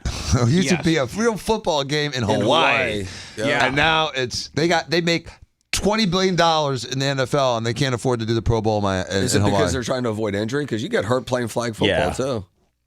Yeah, they're trying. They the love guys, to do it. The whole families would go to Hawaii. It was a great experience. Hawaii was a for great them. thing. But the Players Association talked to the NFL and said you're putting, the average, because they're still playing under the old way in Hawaii. They weren't playing hard. They weren't playing hard. Yeah, like Reggie White would talk to the tackle and be like, "Hey, bro, I'm not gonna give you the bull or the hip toss or anything. I'm just gonna go in there and make it look good." And he'd be like, "Okay, bro, because I can't really block you because you're Reggie White, and at the end of the day, you're just gonna get me." And a lot of guys would.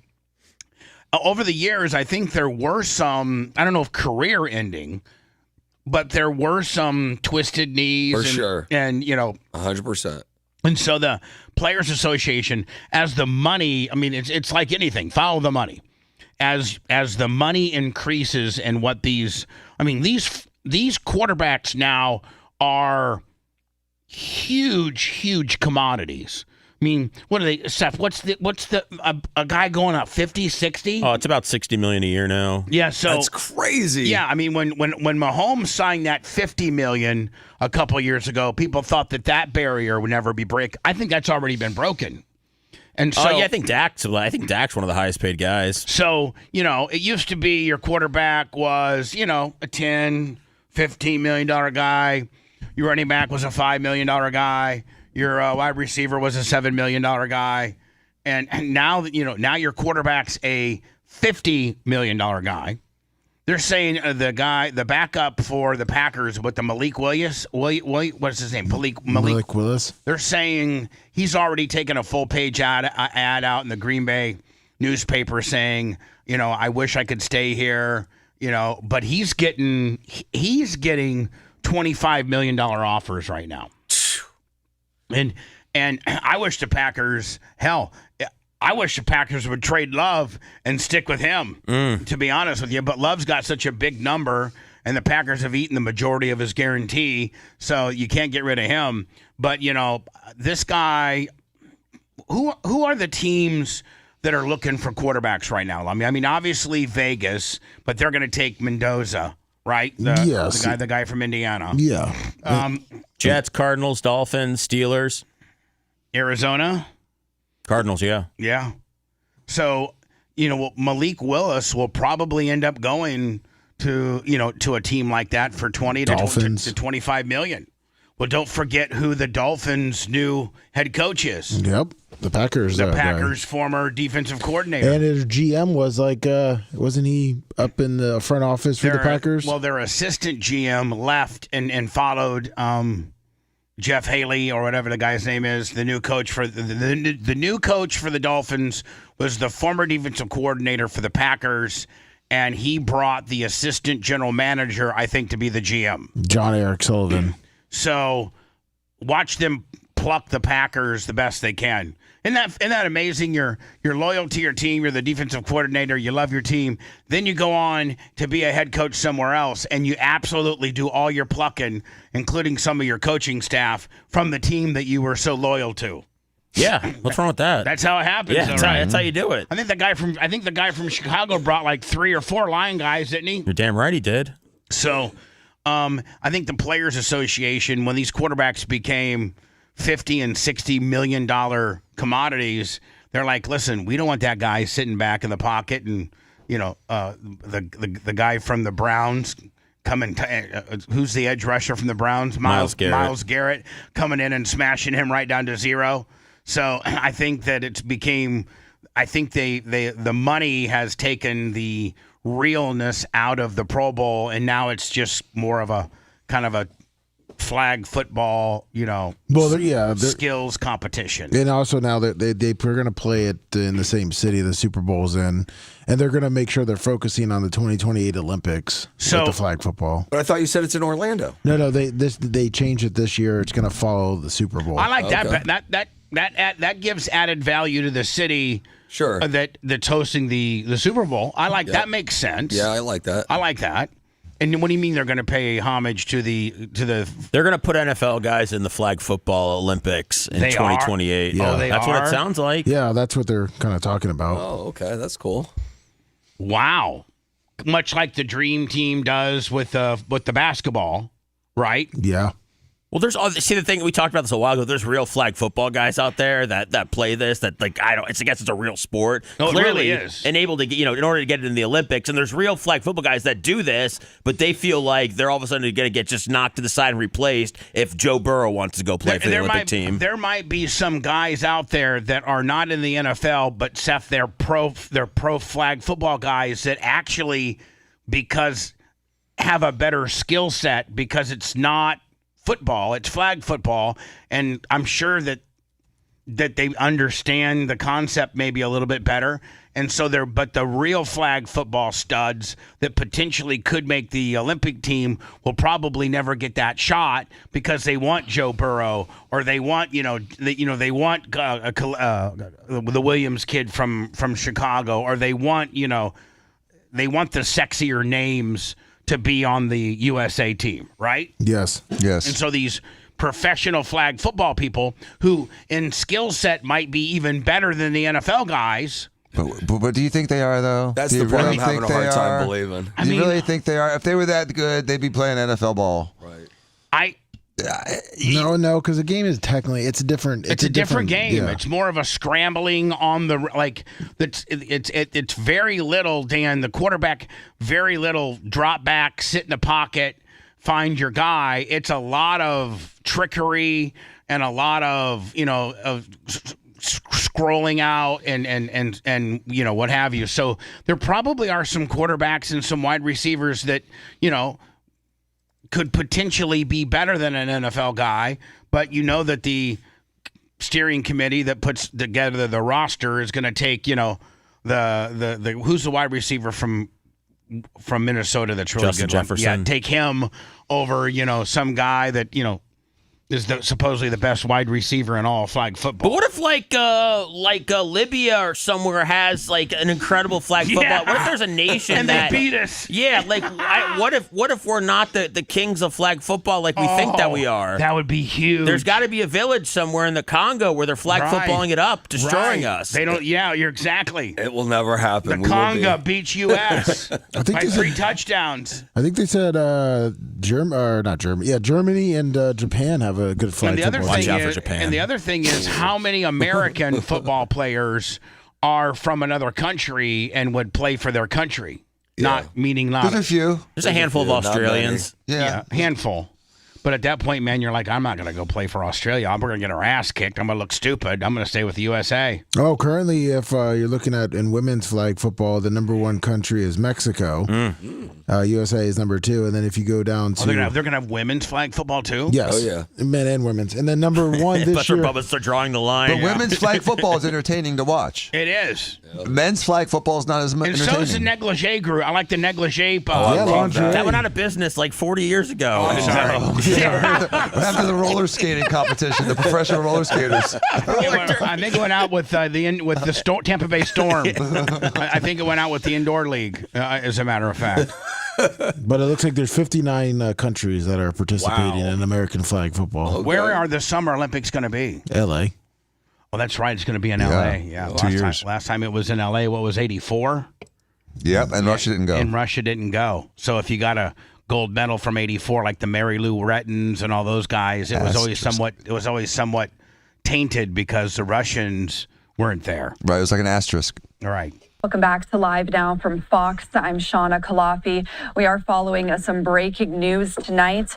Bill and Hillary Clinton have... I got to tell you, man, Bill looks good as hell. She looks like she needs to spend about a week at Dan's place. Problem is, she spent about 7 years at places like Dan's place, and it's been overdone. And you can only do so many facelifts on the same Dan, face. What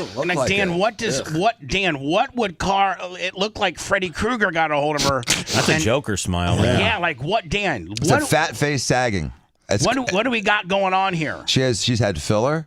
and the filler's all in her cheek and not on the bone, and it's just this big wad of tissue falling. So what if she came to you and said, "Listen, I know you're a big-time MAGA, and I don't want you to butcher me up, but money is no object, and Steve Diaco recommended me, so that means you got to work on me, and what could you now, Dan? Be nice, because I know you said you probably the answer would be chop her head off, but if you were to be nice and she wasn't who she is, and you weren't so anti her."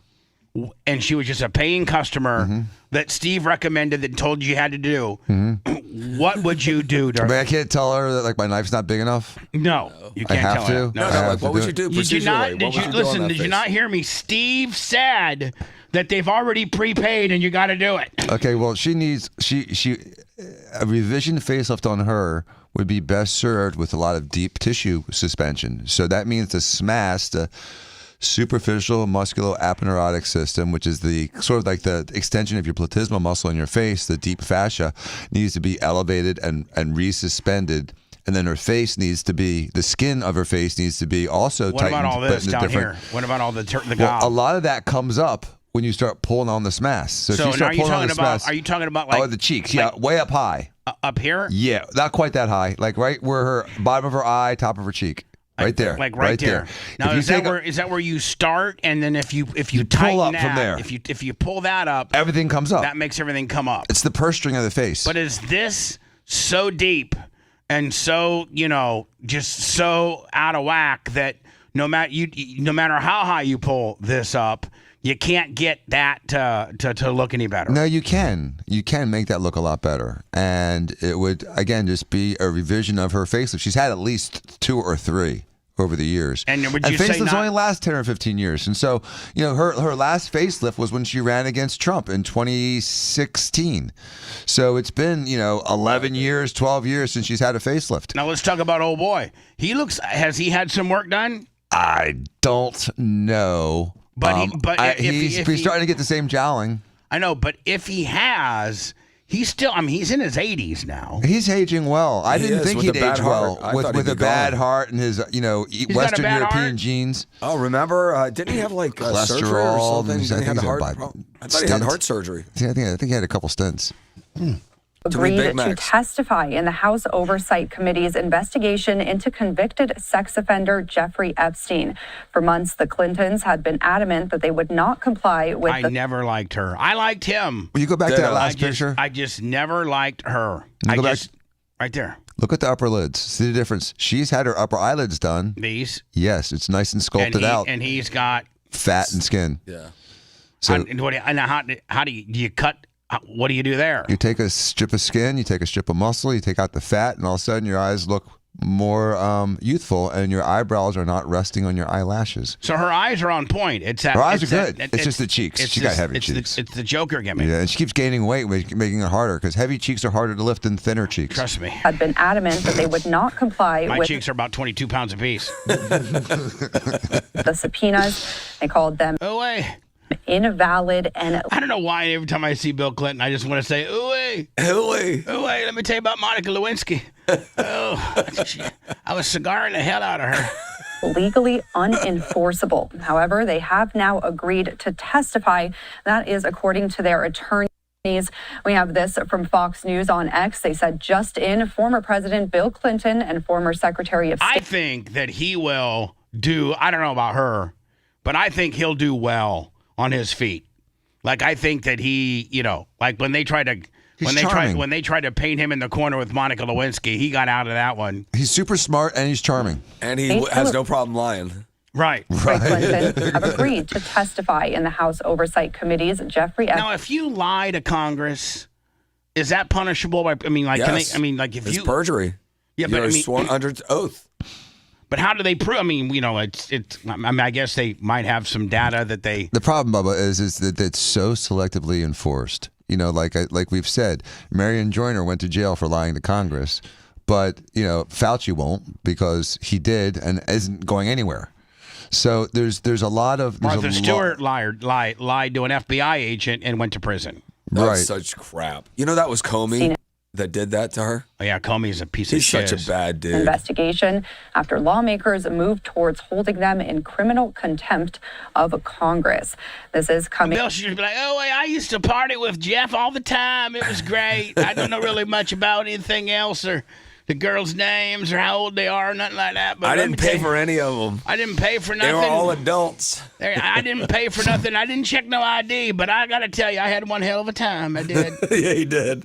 I mean, just get in front of it. Just days before the House was expected to vote to... What is she going to do, leave you? That would be the best thing ever happened. Be like, oh, wait, I'm single now. I mean, can you imagine the amount of... I mean, listen, every woman... over 50 would want to blast, Bill, just to say that they did. Hold them in contempt. All the cougars he'd be getting if he could get rid of old girl. He can't shake her. She'll never leave him. Yeah. So Bill and Hillary Clinton now agreeing to testify in the Epstein investigation. We also want to bring you this statement. This is from Bill Clinton's deputy chief of staff sharing this on X. He said, they negotiated in good faith. You did not. They told you under oath what they know, but you don't care. But the former president and former secretary of state will be there. They look forward to setting a precedent that applies to everyone. Again, former President Bill. Now, if Bill Clinton testifies along with Hillary, that sets the stage for Trump having to testify, doesn't it? Sitting president, I doubt it. Sitting versus past, different Clinton game. and Hillary. I don't know, man. Maybe rules-wise, but on public perception-wise. Clinton now agreeing to testify in the House Oversight Committee's investigation into convicted sex offender Jeffrey Epstein. We'll continue to follow that as the testimony starts. And we are going to take one more 2-minute break. We'll be right back. Lummy, do you know who, here it is, do you know who hit this on the head? I mean, he told me this 2 summers ago. Really? Sumo. Really? Oh, yeah. He goes, well, goddamn, I'm just telling you right now, Vickers got something to do with that Epstein deal. And I go, Sumo, what are you talking about? And he goes, I'm telling you, Vickers' old lady was helping the Maxwell bitch recruit girls. Yeah, that's right. And it's going to be a problem for Vickers. He's going to get thrown out of the sport, and he's going to have to leave his wife in order to save face. And now it's come out that, yes, former NASCAR guy, and he might still have been in NASCAR. I guess this kind of blackballed him. And like, that's a shame. Why should that blackball a guy? That's ridiculous. That his wife was, well, grooming children to be raped by Epstein. That's probably another victim. Maybe probably another victim. But though. Dan, I mean, come on. You missed it where I said, well, maybe. Yeah, but they got divorced. They got divorced like a year ago. Yeah. Oh, then it should have no effect on this guy. And a lot of those people that did grooming were victims too. I mean, they're just being, they do that instead of being raped. Breaking news, former NASCAR driver Brian Vickers has been implicated in the recently released Jeffrey Epstein documents. These new revelations come from the U.S. Department of Justice. I'll tell you, man, 2 years ago, Sumo told me this, and I'm like, he goes, you need to go on the air with it. I'm like, nah, I don't know about that. I mean, that's a pretty big allegation. He was dead on. Showcasing personal emails tied to Epstein. Vickers, whose ex-wife Sarah Kellen has been labeled a co-conspirator in Epstein's infamous sex trafficking scandal, had remained a somewhat ambiguous figure amidst these allegations. The emails date back to 2012. I mean, will you Google Brian Vickers? Is he still running any kind of race car at all? It says former NASCAR driver, so I'll see if he's going to... Is he running in Xfinity? He's running trucks? The notable one from Vickers, sending a bizarre fairy tale to Epstein. He used to be real good on the road courses. They would throw him in as a ringer on the road courses, but now they got this new dude. The Australian or like the foreigner? Yeah, he wins them all. Which quickly turns explicit. Additionally, the correspondence touches upon Epstein's behind-the-scenes efforts to secure sponsorship for Vickers amid public scrutiny of Kellen's past. Epstein was finding sponsors for him. That's wild. Understanding these links may shed light on the troubling connections between sports figures and Epstein's dark legacy. Stay tuned for more updates as this story unfolds. I think he's the only sports figure that's been linked to the Epstein deal. Right? Outside of the Giants owner, I think. Oh, yeah, right. The Giants owner. Is he catching crap over that? Oh, Seth? yeah. Yeah, he was. I mean, his stuff was like he seemed to be heavily involved. Yeah, but I mean, Daniel Snyder lost the Red or the Commanders for being inappropriate to some PR girls that worked within the Redskin or the Washington team. One would think that that's not nearly, and he lost his franchise. They forced him out because of that. But one would think that if you're the owner of the Giants and you have heavy ties to the Epstein stuff, that'd get you thrown out, wouldn't it? Probably. I would think so. Yeah. Now, as promised, to Danielle Bensky, an Epstein survivor and well known to so many on our show. So, Danielle, I'm glad to be talking to you. Thank you. And there's a part of me that says, so this girl here, she's a survivor, right? These are the people we need to talk to. The women that actually, survived this stuff. I wouldn't have known if we ever really would be talking under these circumstances, that there would be this much. Yeah. But then I look at it and I see that it's not everything. And I also see that, that again, we heard from the Department of Justice, this is about protecting victims. But if you go through it today, Ryan's talking about all these men's names who were redacted, but multiple Epstein survivors' names are not redacted. You say that you found your own name unredacted today. True. Yes, true. Well, now hold on. Yeah, so Hold on. If you found your name unredacted, and you go on CNN to talk about it, then did it need to be redacted? It's so dumb. Exactly. What I'm saying is exactly. Everyone knows who the victims are. They're all public, and they've all settled. Who would know who did bad more than the victims? Why don't they say who these guys are? Not all the victims are bad or have been identified because a lot of them want to stay private. You know what? Congress needs to bring all these victims in here. They're the ones that can truly paint the picture as to what happened. Right. I mean, all this other stuff is just garbage. This whole thing is such a waste of time. Well, it's not a waste of time. We need to hold those accountable. Yeah, but that's already if they were trafficking young women. Yeah. And they're still around in some way, shape, or form. But you start with the women that have been trafficked. And especially those that have written books and are represented by Gloria Aldred and want to stand outside the Capitol steps with their pictures, what they look like when they were in 9th grade. Right. And you start... Who had sex with Bill Clinton of that group? You know what I'm saying? Like, ask a question. Right. Like, what the heck? And how many of you guys went to Mar-a-Lago? Okay? Right. And how many of you guys had sex with Donald Trump? Okay? And how many of you had sex with Bill Gates? They don't even need to do that, Bubba. And which one of you girls gave chlamydia to Bill Gates? Because he's real mad about it right now. But they don't need to do that. What they should do is have instead of all this pomp, circumstance, and really circus, they should have a federal grand jury, have these women testify, and then come out with some indictments. Right. That's what they should do. Anything they do in Congress is irrelevant. It doesn't do anything. Testifying in Congress accomplishes nothing. Absolutely zero. Have them testify in front of a federal grand jury, and whoever's guilty, start filing charges on them. Start ringing these guys in, and let the testimony happen in court under oath. And let them have the data from the women already in hand when they're asking these guys these questions. Instead of this BS innuendos, his name was mentioned 11 times or 15 times or 20,000 times. It's irrelevant. But when this girl gets hauled into a grand jury and she says, man X, Y, and Z raped me on the island and I gave chlamydia to Bill Gates, well, then, we know. Right. We know what to ask. Right. Yeah, okay, anything else is a circus. Going to come up, but I'll put my name in and see what happens. And of course, there's a lot of information that came up, and it was like that. So we are. Well, you're going to get paid now. Somebody's going to settle with you. We're taking time to paid. redact and protect the perpetrators, and we are leaving those who are vulnerable completely just out there for the public to see. There have been Jane Does that have been outed today.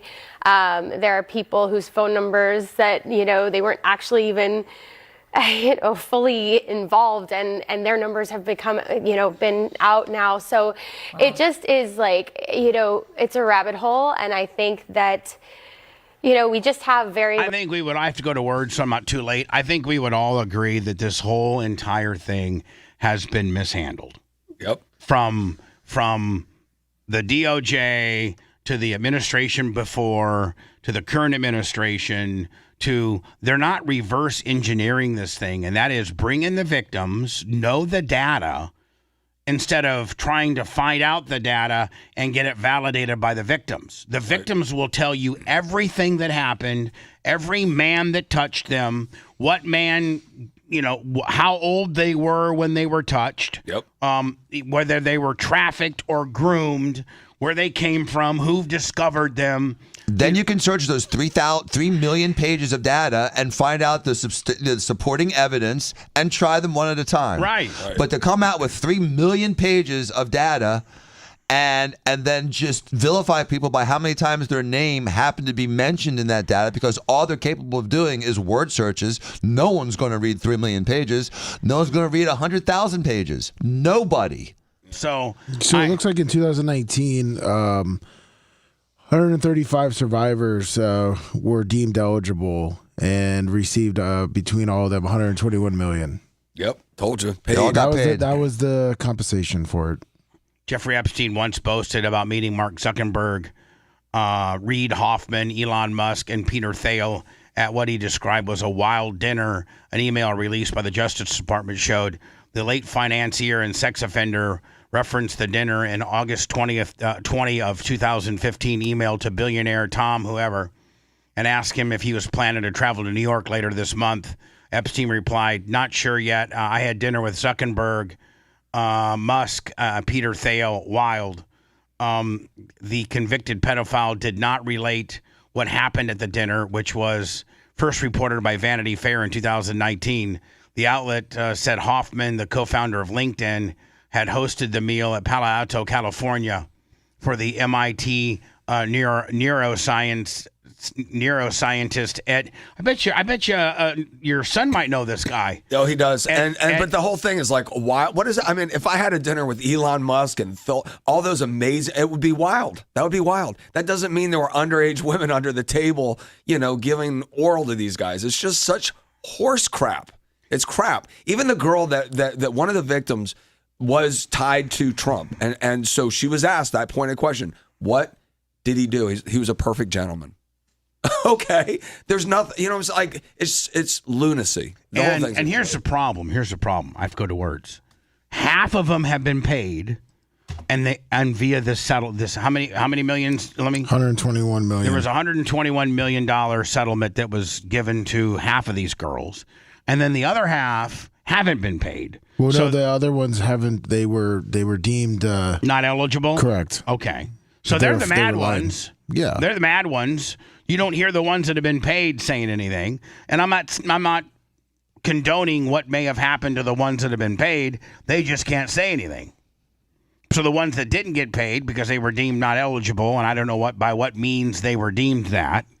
But somebody, obviously, probably a judge or somebody like that, had some type of legal standing that you needed to, you need to have achieved in order to be a victim that got a payday.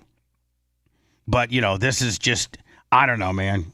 I don't know that it'll ever go away. That's the thing. I don't know that it'll ever go away. And, Biden was president for 4 years. Why didn't they release it? Why didn't they prosecute these people? It's just political garbage. They're trying to cause harm to Trump. Well, and Trump had it the first time.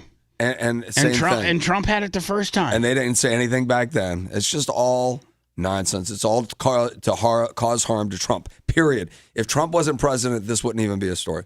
Don Lummy, he went on Jimmy Kimmel last night. Don Lemon. They're making this guy a martyr. Oh, yeah. I hate this guy. Me too. Did Jimmy Kimmel... How did you watch it, Lummy? No, I did not. No, I didn't stay up for that show. Yeah, no. I'm not gonna watch either one of those two idiots. But I got it. We'll do it next. Stand by. If you love that segment, then check out BubbaArmyHQ.com and do a deep dive on past shows. Wow. The Bubba the Love Sponge Show will be right back.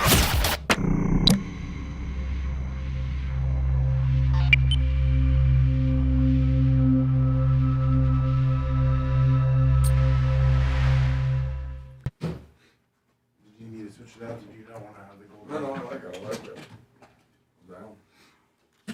How you been? Good.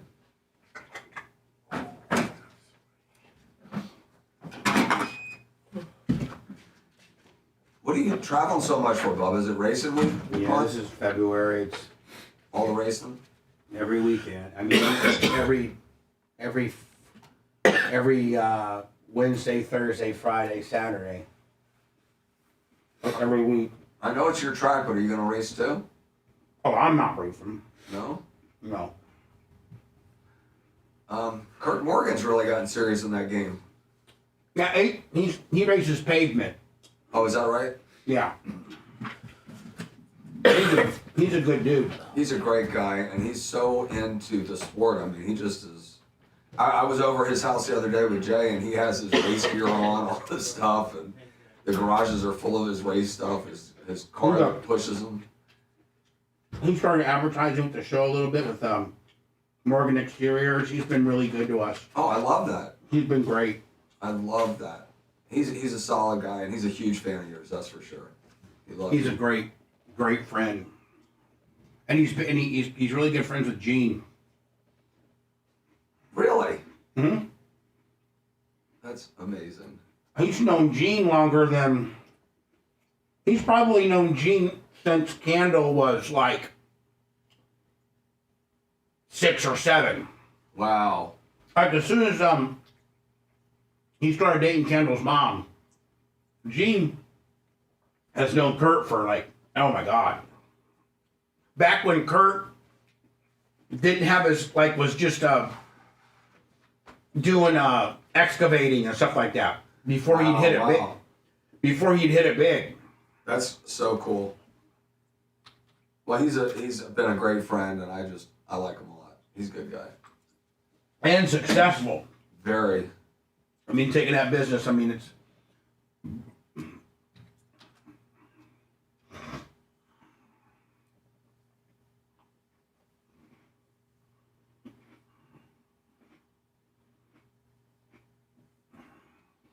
Well, when you're done your racing month, we'll get together. We'll be all well, and we'll hang out. My schedule clears up March 21st. March. Okay. Well, then I'll wait for you. You're worth it.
What's up, Bulldog Tommy?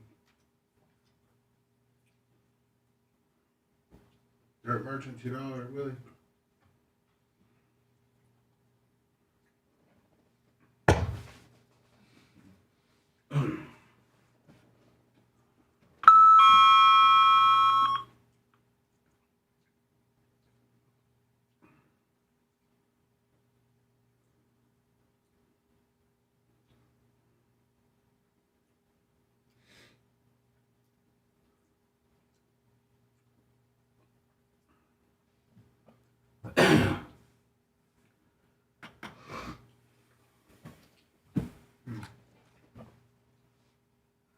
What is it, 25?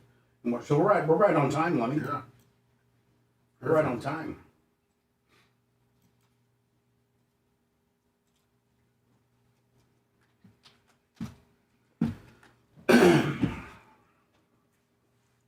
I mean, who's on one, do you know? Let me see if they switched. Let me check.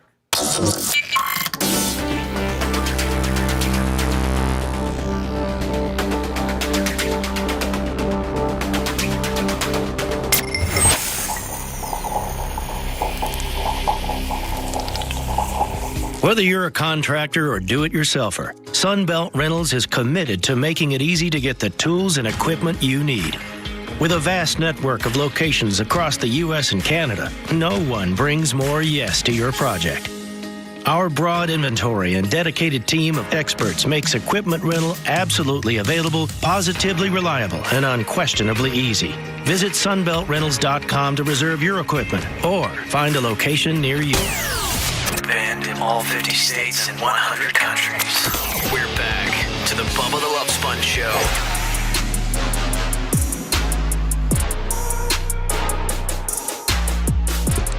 No Clem Kush today. Seth's not feeling good. He's traced it back to Sammy's friend that coughed on her. Then Sammy coughed on Seth. And now Seth's trying not to cough on us. That's it. But you're in your own little sequestered world up there. I don't feel germy at all. I don't feel like I'm getting any germs from No. you. In fact, I would maybe want to get next to you and get kind of germed up. That way I could build antibodies. No, you don't want these antibodies. Like I want like go up there and like not kissed you. Oh hell, like maybe dude, that's give you, rape, man. Like give you a big Bubba hug with an ear grip and kind of get up in your personal space. Then you breathe on me, and then I'd build up antibodies. Why don't you just eat my tissue after I leave? Ew. You mean like your? Why don't we just, instead of the sexual molestation? How about you just rub the tissue all over? Maybe you eat something, then I just use your fork or something like that. You know what I'm saying? Okay. Yeah. Yes, sir. Tonight, independent journalist Don Lemon doing his first post-arrest interview on Jimmy Kimmel Live. Jesus. Of course, these two got to stick together. Federal agents arrested Lemon late last week at a Beverly Hills hotel. The Department of Justice saying his arrest was sparked by his coverage of an anti-ICE protest during a church service in Minnesota.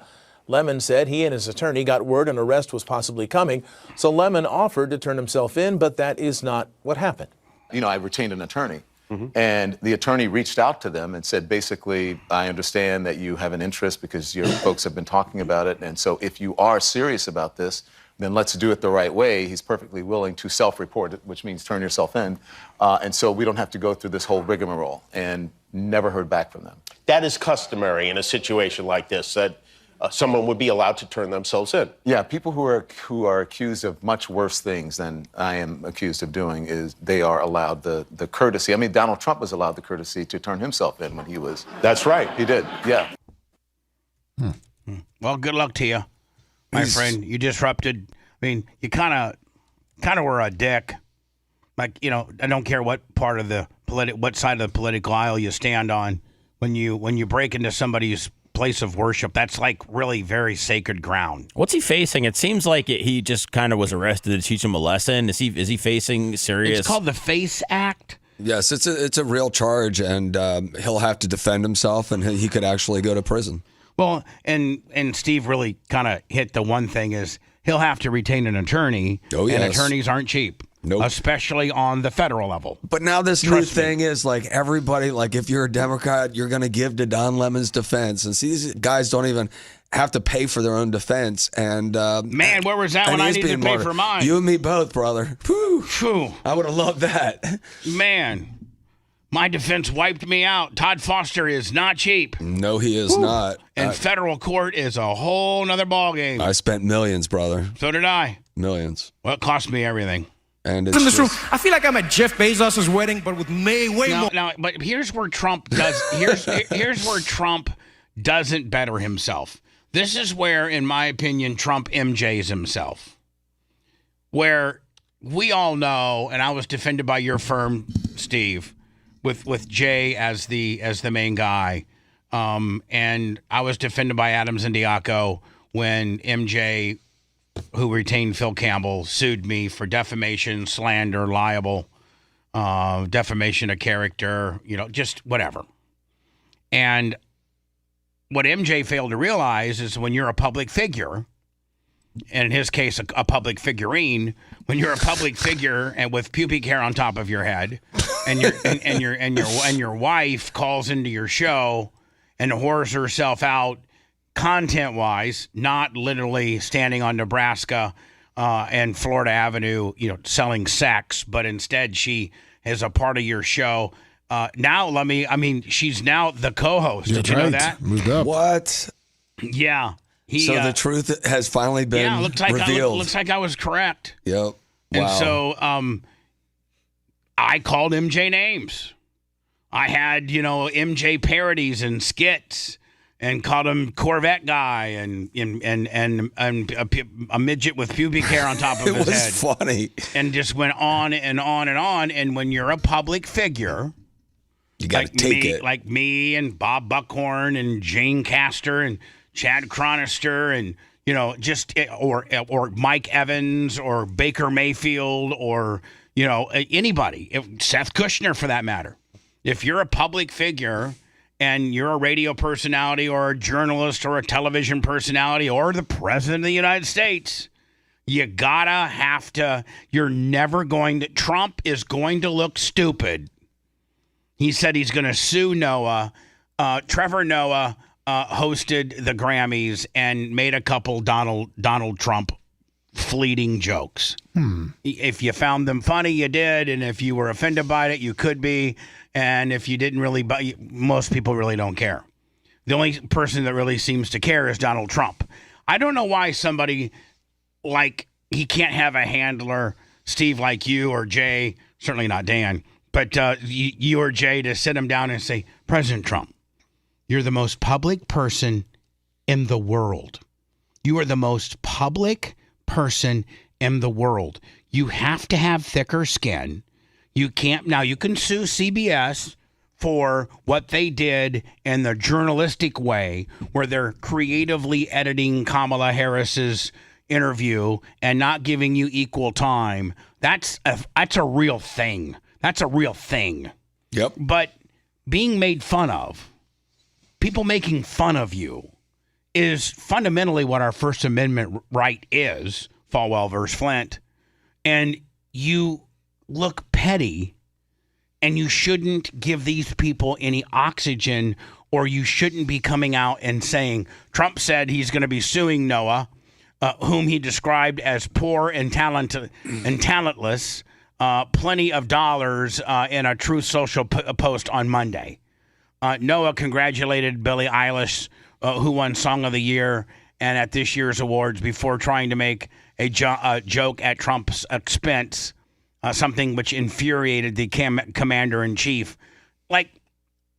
Trump has, and I know that you are a Trump supporter, Steve, but even you would tell him, Mr. President, you have no chance of winning a defamation or slander lawsuit when somebody's making a joke at your expense. You're just never going to win that. Yep. You're not. You're not going to win it. I have people that are very, very close to him and work with him, for him, and even in the legal realm. And the problem with Donald Trump is that he doesn't listen to anybody.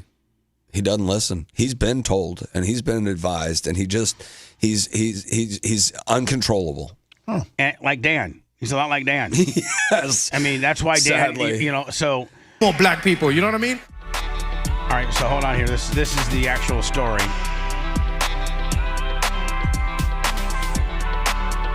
Trying to get to the... I didn't watch. Was he funny? I don't know. I don't think his jokes were funny. Yeah. About Trump, but there were jokes about Trump that uttered, and I think they do get to him, don't they, Lummy? They do a little bit of this, and I think they do. I think they do. Hold on here. I'm hoping. Yeah, we've also got a front row seat to the best concerts money can't buy.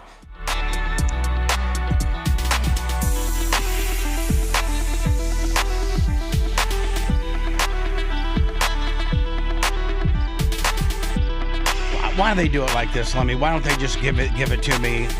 No kidding. Jeez.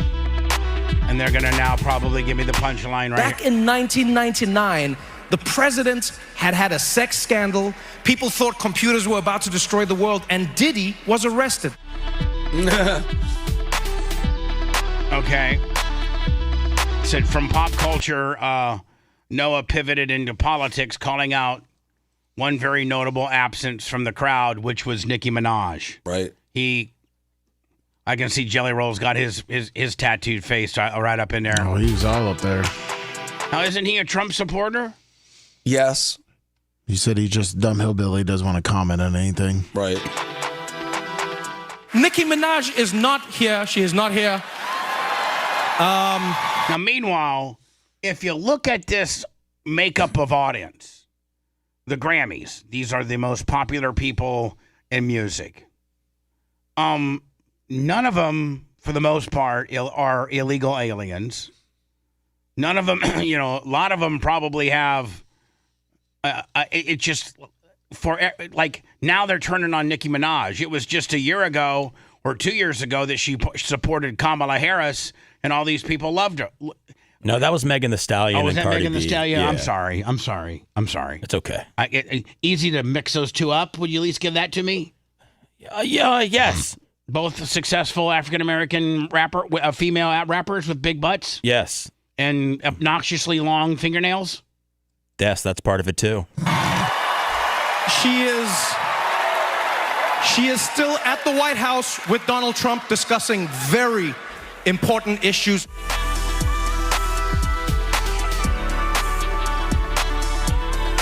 I don't think that was funny at all. Nope. I mean,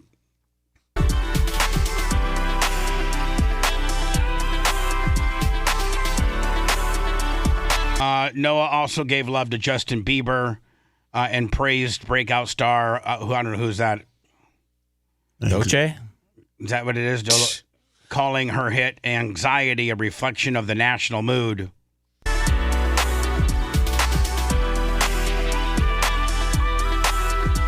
Who's this person? That is Jamie Foxx's daughter. You see Jamie Foxx in the funny hat? Right here? That's him. And this is his daughter? Yes. Okay. And I know that just because I saw them perform together. She played the guitar. She's really talented. I think there's one more. One more little snippet here, Lummy. I think. I could be wrong. No, it should be without Trump.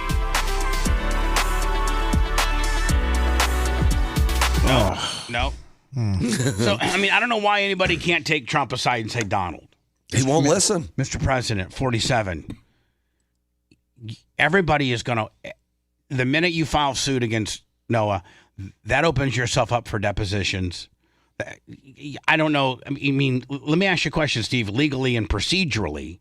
If the president is the plaintiff, okay, and he's suing a entertainer for making him part of his monologue and telling jokes at his expense. Now, we know, you know, and I know that that's not illegal, that you're not going to win. You're not going to win a dime. But I think you, at that point, once you've entered into a lawsuit and you're the plaintiff, you've allowed, the opposition to do discovery, which could potentially lead to them deposing the president. Now, can a sitting president be deposed if he's the if he's the guy that's bringing the lawsuit to the game? I think that makes him deposable. 100%. And so he didn't want that. No, and although he would probably stall until after his presidency was over. But, he's had incredible success with these suits. Now, I don't think he's going to sue Trevor Noah. That's not going to happen because the lawyers are going to finally get into his head and say it's absolutely losable. But he has hit networks. He's hit gotten paid. But he's hit them based on them violating rules. Right. Of fairness. Yes. And under the fairness doctrine, under the equal time issue, he actually had, rules and in place where networks are obligated to give you equal time. If they give, Kamala Harris an hour, they have to give you an hour. If they're going to edit hers, they have to allow you to edit yours, so forth and so on. That's why he won on those things, because there was actual case law that was in his favor. Whereas if you look at case law in this particular deal, if you look at name calling case law of public figures, I think when they first filed when MJ retained Phil Campbell to sue me, and I was represented by Adams and Diaco, I was in Jay's office when he called Phil Campbell, because lawyers will call each other and talk. Mm-hmm. They do. It's fair. It happens a lot. Mm-hmm. Off the record, be like, hey, let's kind of let me give you a 30,000 foot peripheral view of this. And Phil, and Jay had done his research at that time, Jay, I was there. I was in Jay's corner office. Jay said, Phil, do you know the largest award of defamation and slander in the state of Florida has been $54,000? Did you know that? That's the largest award of a public slander, libel, defamation lawsuit. Have you told your client that? That the largest ever awarded. And so you're taking this case on, and I guarantee you MJ's retainer was probably more than that. Yep. I mean, then after MJ lost, then he goes and sues them I didn't know. Nobody told me. Then he goes and sues Phil Campbell for malpractice and loses that one. Right. And guess who MJ's star witness was? Me. I had to go and testify on behalf of MJ, and the questions were: hadn't Phil Campbell originally represented you? Yes. Things that the judge, the shady ass judge. Now, let me ask you a question, Stephen. If the judge didn't rule that Phil Campbell representing MJ was a conflict, and the judge waived the conflict and said indeed it was not conflict because Phil Campbell had earlier represented me on a couple different cases involving how to frame my monologue and talk in such a way to legally cover my ass. I actually had 2 sessions at the Clear Channel building where Phil Campbell sat me down on 2 different times and said, use words like, rumor on the streets, hot news, I don't know it to be true, I've been told, things like that. And so Phil had represented me, and that's the very crux of what they're suing for. And Judge Arnold denied, because of the Bubba factor, denied it. So hold on now. What does that say then when MJ goes and sues Phil and the testimony that they asked me on the stand was, did Phil Campbell represent you, and shouldn't that have been a conflict? Isn't that something? Doesn't that make the judge's ruling look really stupid? It's something else. But Doesn't it? Judge Arnold, in my career, I've never seen a judge that was so biased and so abusive of his powers. What he did, to you through that whole trial, making you even have to go through that. And that was the whole point. It wasn't to win it. It was to cause harm to you. And they did. But Jay and you, Jay, against all odds and with every ruling against him, still waxed them. I mean, just completely destroyed them. Got the verdict for you. I'm so proud of Jay. One of the best trial lawyers in the country, in my opinion. And he does injury work. We help people that are hurt. But he took on this case, never did a First Amendment case in his life. And I submit to you, no one in the country has done a better job in a First Amendment case than Jay ever. His first one. Trial. Unbelievable. I sent you the actual. Oh, okay. Is this right here? No, I sent you the actual joke, but.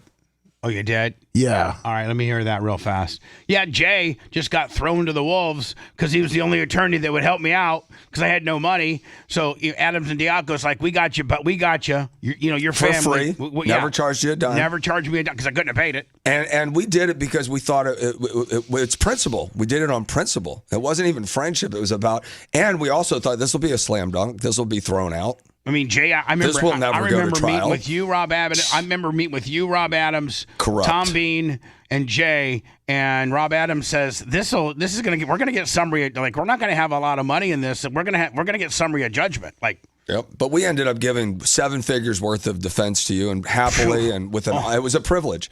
And I ended up through all of this nonsense and everything that happened. I lost my license for life. And didn't commit any crimes. There's no victims. Didn't do anything but what you're encouraged to do, which is to see something, say something. And I'll never do that again. My crime was trusting law enforcement. That was my crime. Song of the Year. Congratulations, Billie Eilish. Wow. That is a Grammy that every artist wants, almost as much as Trump wants Greenland. Which makes sense. I mean, because... And at the end of the day, that's funny. Yeah, it's all right. That's funny. Yeah, it's a joke. Epstein, and we're going to tell you about Greenland. I mean, that's the first, that's right there. I mean, that's number 1 lawsuit. Epstein's island is gone. He needs a new one to hang out with Bill Clinton. So, I told you it's my last year. What are you going to do about it? That might get him sued. Of the year. Congratulations, Billie Eilish. Oh, wait, he was okay till he threw my name in there. Wow. That is a Grammy that every artist wants, almost as much as Trump wants Greenland. Which makes sense. I mean, because Epstein's island is gone, he needs a new one to hang out with Bill Clinton. So, I told you it's my last year. Lummy, did you see the Tomi Lahren? What's her name? She's on Fox News and she's hot as hell. Oh, I love her. I love her. I got to go to words, but she was breaking down Billie Eilish's acceptance speech, and Billie Eilish's acceptance speech was like something about DIs and, something about how stolen property and how we had. No one's illegal on stolen land. Exactly. Thank you. Thank you so much. No problem. I know you guys would help me out through it. See, and the good thing about my guys is they can see when I'm struggling, and they picked it up. But insinuating that we took the land from the Native Americans, which we did, and but I mean we're still fighting that fight, right? I mean, and so then Tomi, the woman from Fox, Tomi Lahren, she broke down Billie Eilish's speech. Oh man, she really. Let me see if you can find that for me. Okay, I'll do it right now. See if you can find that for me. This is before we go into words. Do you think that there'll be a day where, maybe not our lifetime, and maybe not your kids because they're smart, but everybody else, where AI takes over? Isn't AI learning? Everything. They learn everything. In fact, they learn from their mistakes, unlike us. And because how can something take over that you can just simply unplug? I think that they'll make it. Now, Seth, here's my answer to that, and it could be the dumbest thing ever made. They'll make themselves unpluggable. Right. Yeah, supposedly they'll have backup systems. Yeah, so like, okay, that's what I'm saying. Seth, I asked that same question, and and they're like, yeah, you can't unplug them when they've learned that that's how you're going to get rid of them, and then they will automatically skip trace to another system. Well, if they create things that we don't have to plug in anymore, what are they waiting for? I mean, let's get on this. But they're saying AI systems switch to a different computer. They'll put themselves in a different system. In some way, shape, or form. Got wrong. We have some ideas, and our ability to understand this gets better over time. But that's where the state of the art is. Well, I took my shotgun and just shoot the computer. I mean, can you just do that? Yeah, you kill it. On my Instagram post, if I want to see a different language, I just hit see translation. So it's not really takes too much knowledge to. Yeah, we're doomed. We're doomed. Let me find me that Billie Eilish stuff with Tomi Lahren if you can, and we'll end the program. Okay? Look for it. If you want 24/7 on-demand Bubba and the crew, go to BubbaArmyHQ.com. Right now. The Bubba the Love Sponge Show will be back after this.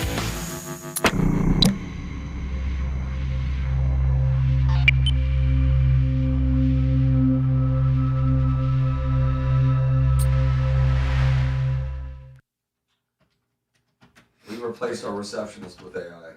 Our first employee replaced. We fired her? She had been fired and we never replaced her, and we just replaced it with AI. So AI answers the phone. Yep. And directs you to where you need to go. Yes. And never late, doesn't take days talk off. Doesn't talk back. Exactly. Polite to everybody.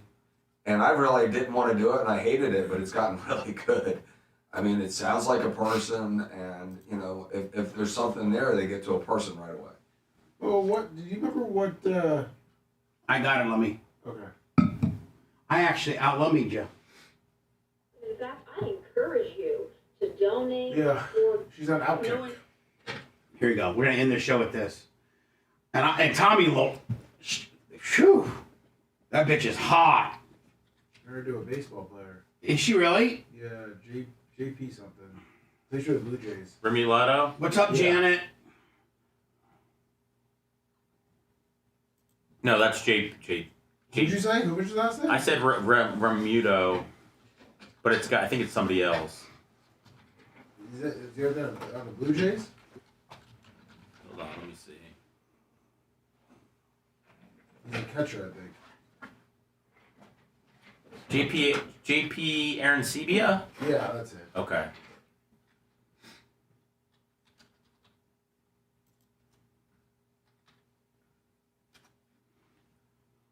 Oh, he's from Florida. I think he plays for the Rays now. Oh really? Yeah, he's in a Rays uniform when I look him up.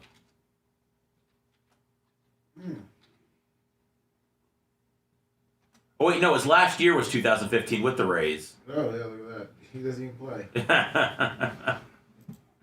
I wonder if that means she was down here a lot. Oh, he's from Florida. He's from Miami. I think they live around here.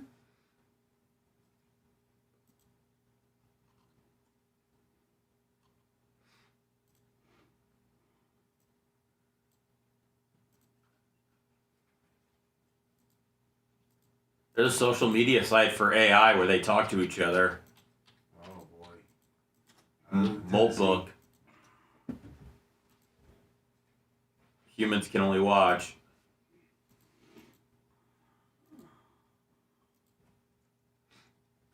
Did you see where Hogan's beer company is getting sued for $10 million? No. Yep. For what? They're suing the Hogan estate for $10 million. Wow. Yep. Hold on, I'll find it. That's real money.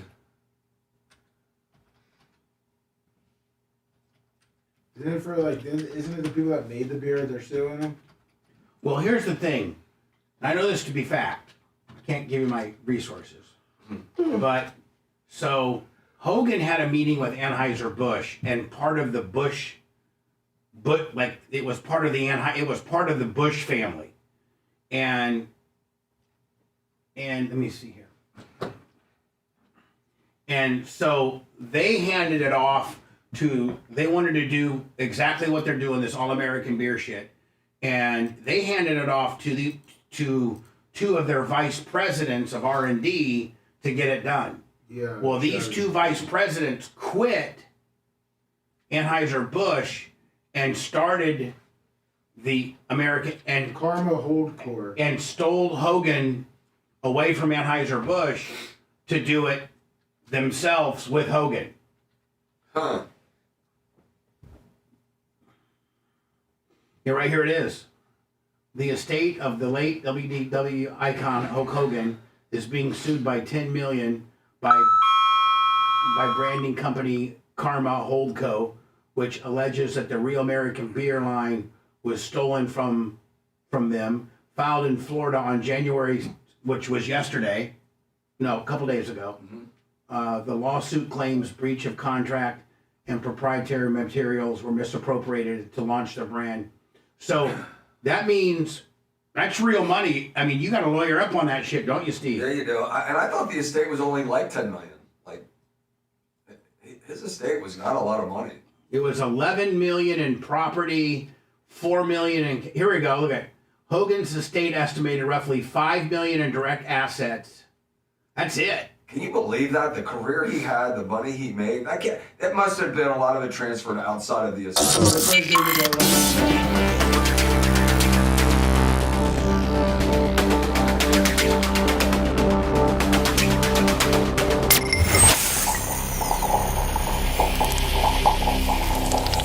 There's nowhere to run and nowhere to hide. Trust me, I've been looking. We're back. Don't forget Bubba Army merch, Bubba Army shop, Bubba Army store. Merch Crick has put up, it's a $7 savings. If you buy the knife and the Alpha 25 together as a bundle, you save $7. So I saw this yesterday, and Steve, you being an expert on lawsuits and stuff like that, if Hogan's total value was 25 to 30 million, Hogan's estate is estimated to be roughly $5 million in direct assets through though his net worth, including real estate and intellectual property, has been cited somewhere between 25 and 30 million. He's now being sued by the people that claim they originally started the Real American Beer deal, and that originally he negotiated this as I've been told. I don't know it to be true, but word on the street is, and I've been somewhat informed that originally Hogan cut the deal with the actual Bush family. August and Billy Bush. August and Billy Bush. and that their underlings, these two dudes that worked underneath them, quit Anheuser-Busch and took Hogan and started this Real American Beer deal. So now the Bushes, the company, Karma Holdco, which, Lummy, can you do how much is Karma Holdco worth? Well, you know who the CEO is of Karma Holdco is, right? No. It's Mike Tyson. Oh. So, I don't understand. He's the CEO. Of Karma Holdco? Yes. It's a celebrity licensing firm. Okay. Correct. Well, here's the thing, Steve. When you're getting sued for $10 million, you got to lawyer up. I'm assuming this is in federal court, not state. Mm-hmm. And that's times 3 when it comes to state lawsuit versus federal lawsuit. And, if he just put his house up for sale for $11 million. I mean, he may have to sell that house just to be able to fund this lawsuit. Yeah. I mean, that will be an expensive fight unless they get it tossed out quickly. Yeah. Is this something that would have happened if Hulk was alive? Yeah, this would happen. Yes. Yes. Yeah, this would happen if Hulk was alive. They would have sued him individually instead of the estate. Right. So, and then finally, this is Billie Eilish's acceptance speech of Song of the Year. Have you heard about this yet? Yes, I've watched. It's so clowny. I've watched it. So dumb. I've watched it. But I liked Tommy. Is it Tommy Loren? Tommy Lauren. She originally, Lummy, started out with Glenn Beck. Yes, she did. She originally started out with Glenn Beck, and then I guess had a problem with Glenn. Not like as far as Glenn being inappropriate, but I think she was becoming a bigger star than Glenn could handle and or pay. So then Fox gobbled her up. And she's gorgeous too. She's beautiful. She's absolutely beautiful. Illegal on stolen land. Oh, no one is illegal on stolen land. Clown. Stolen land? Miss Billie Eilish, you are more than welcome. In fact, I encourage you to donate, to forego all of your property on stolen land. Nobody's stopping you. Give it to the illegal alien group of your choice, maybe Tren de Aragua. Maybe that's what tickles your fancy. Listen, all of these narcissists stand on that stage and they pat themselves on the back because they are social justice warriors, but it requires minimal effort for them to do what they do. You think they're out there... Which, by the way, Lummy, I think Seth said that she's currently married to a guy that used to play for the Rays. Yeah, wow. Back in 2015. Really? Yeah. Trying to find the hundreds of thousands of kids trafficked across our border. You think they care about the immigrant communities that are terrorized by criminal illegal aliens? No, that doesn't fit the narrative.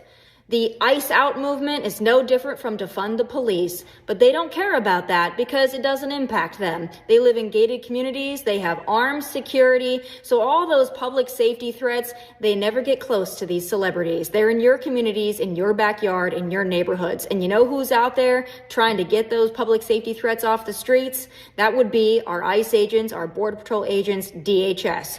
The mostly Hispanic, by the way, agents that are out there working in the scorching heat in the bitter cold to keep your community safe. Also, these self-aggrandizing, indulgent, narcissistic celebrities can go to an award show and lecture you and lecture the men and women of ICE and Border Patrol on what they should and should not be doing. And she's hot. Yep. Steve, we appreciate you. I appreciate you guys. Thank you. Clem Kush canceled for the day based on sickness. And I'm not feeling that good either. Oh, hell. Oh, no. Me and Seth will make out and hopefully... I took cough medicine last night for the first time since I was a kid. And did you like it? No, it was disgusting. See you guys tomorrow. Thanks for letting me finish. You've been listening to the Bubba the Love Sponge Show, starring me, Bubba the Love Sponge, co-host and show historian, Lummy. It's Seth, co-host and president of podcasting. It's Brian Motroni, king of counter programming. Gene Lasker, voice of the people. Glad you get to hear me. Gary Cantrell, video editor. Yeah, back here wiring up. It's Mini Macho. The BRN agent, Thomas Buttoned Up B. Co-host, Dr. Dan Diaco, Esquire, of Council. Co-host, J. Diaco, Esquire, the Spitting Cobra of Council. Now, time for the legal disclaimer. Exactly. The Bubba the Love Sponge Show is intended solely for the enjoyment of our listening audience. Any rebroadcast, retransmission, or other use of this show without express written consent of the Bubba Radio Network is prohibited. We must dissuade him of this delusion. Until next time, always remember. I'll repeat hello.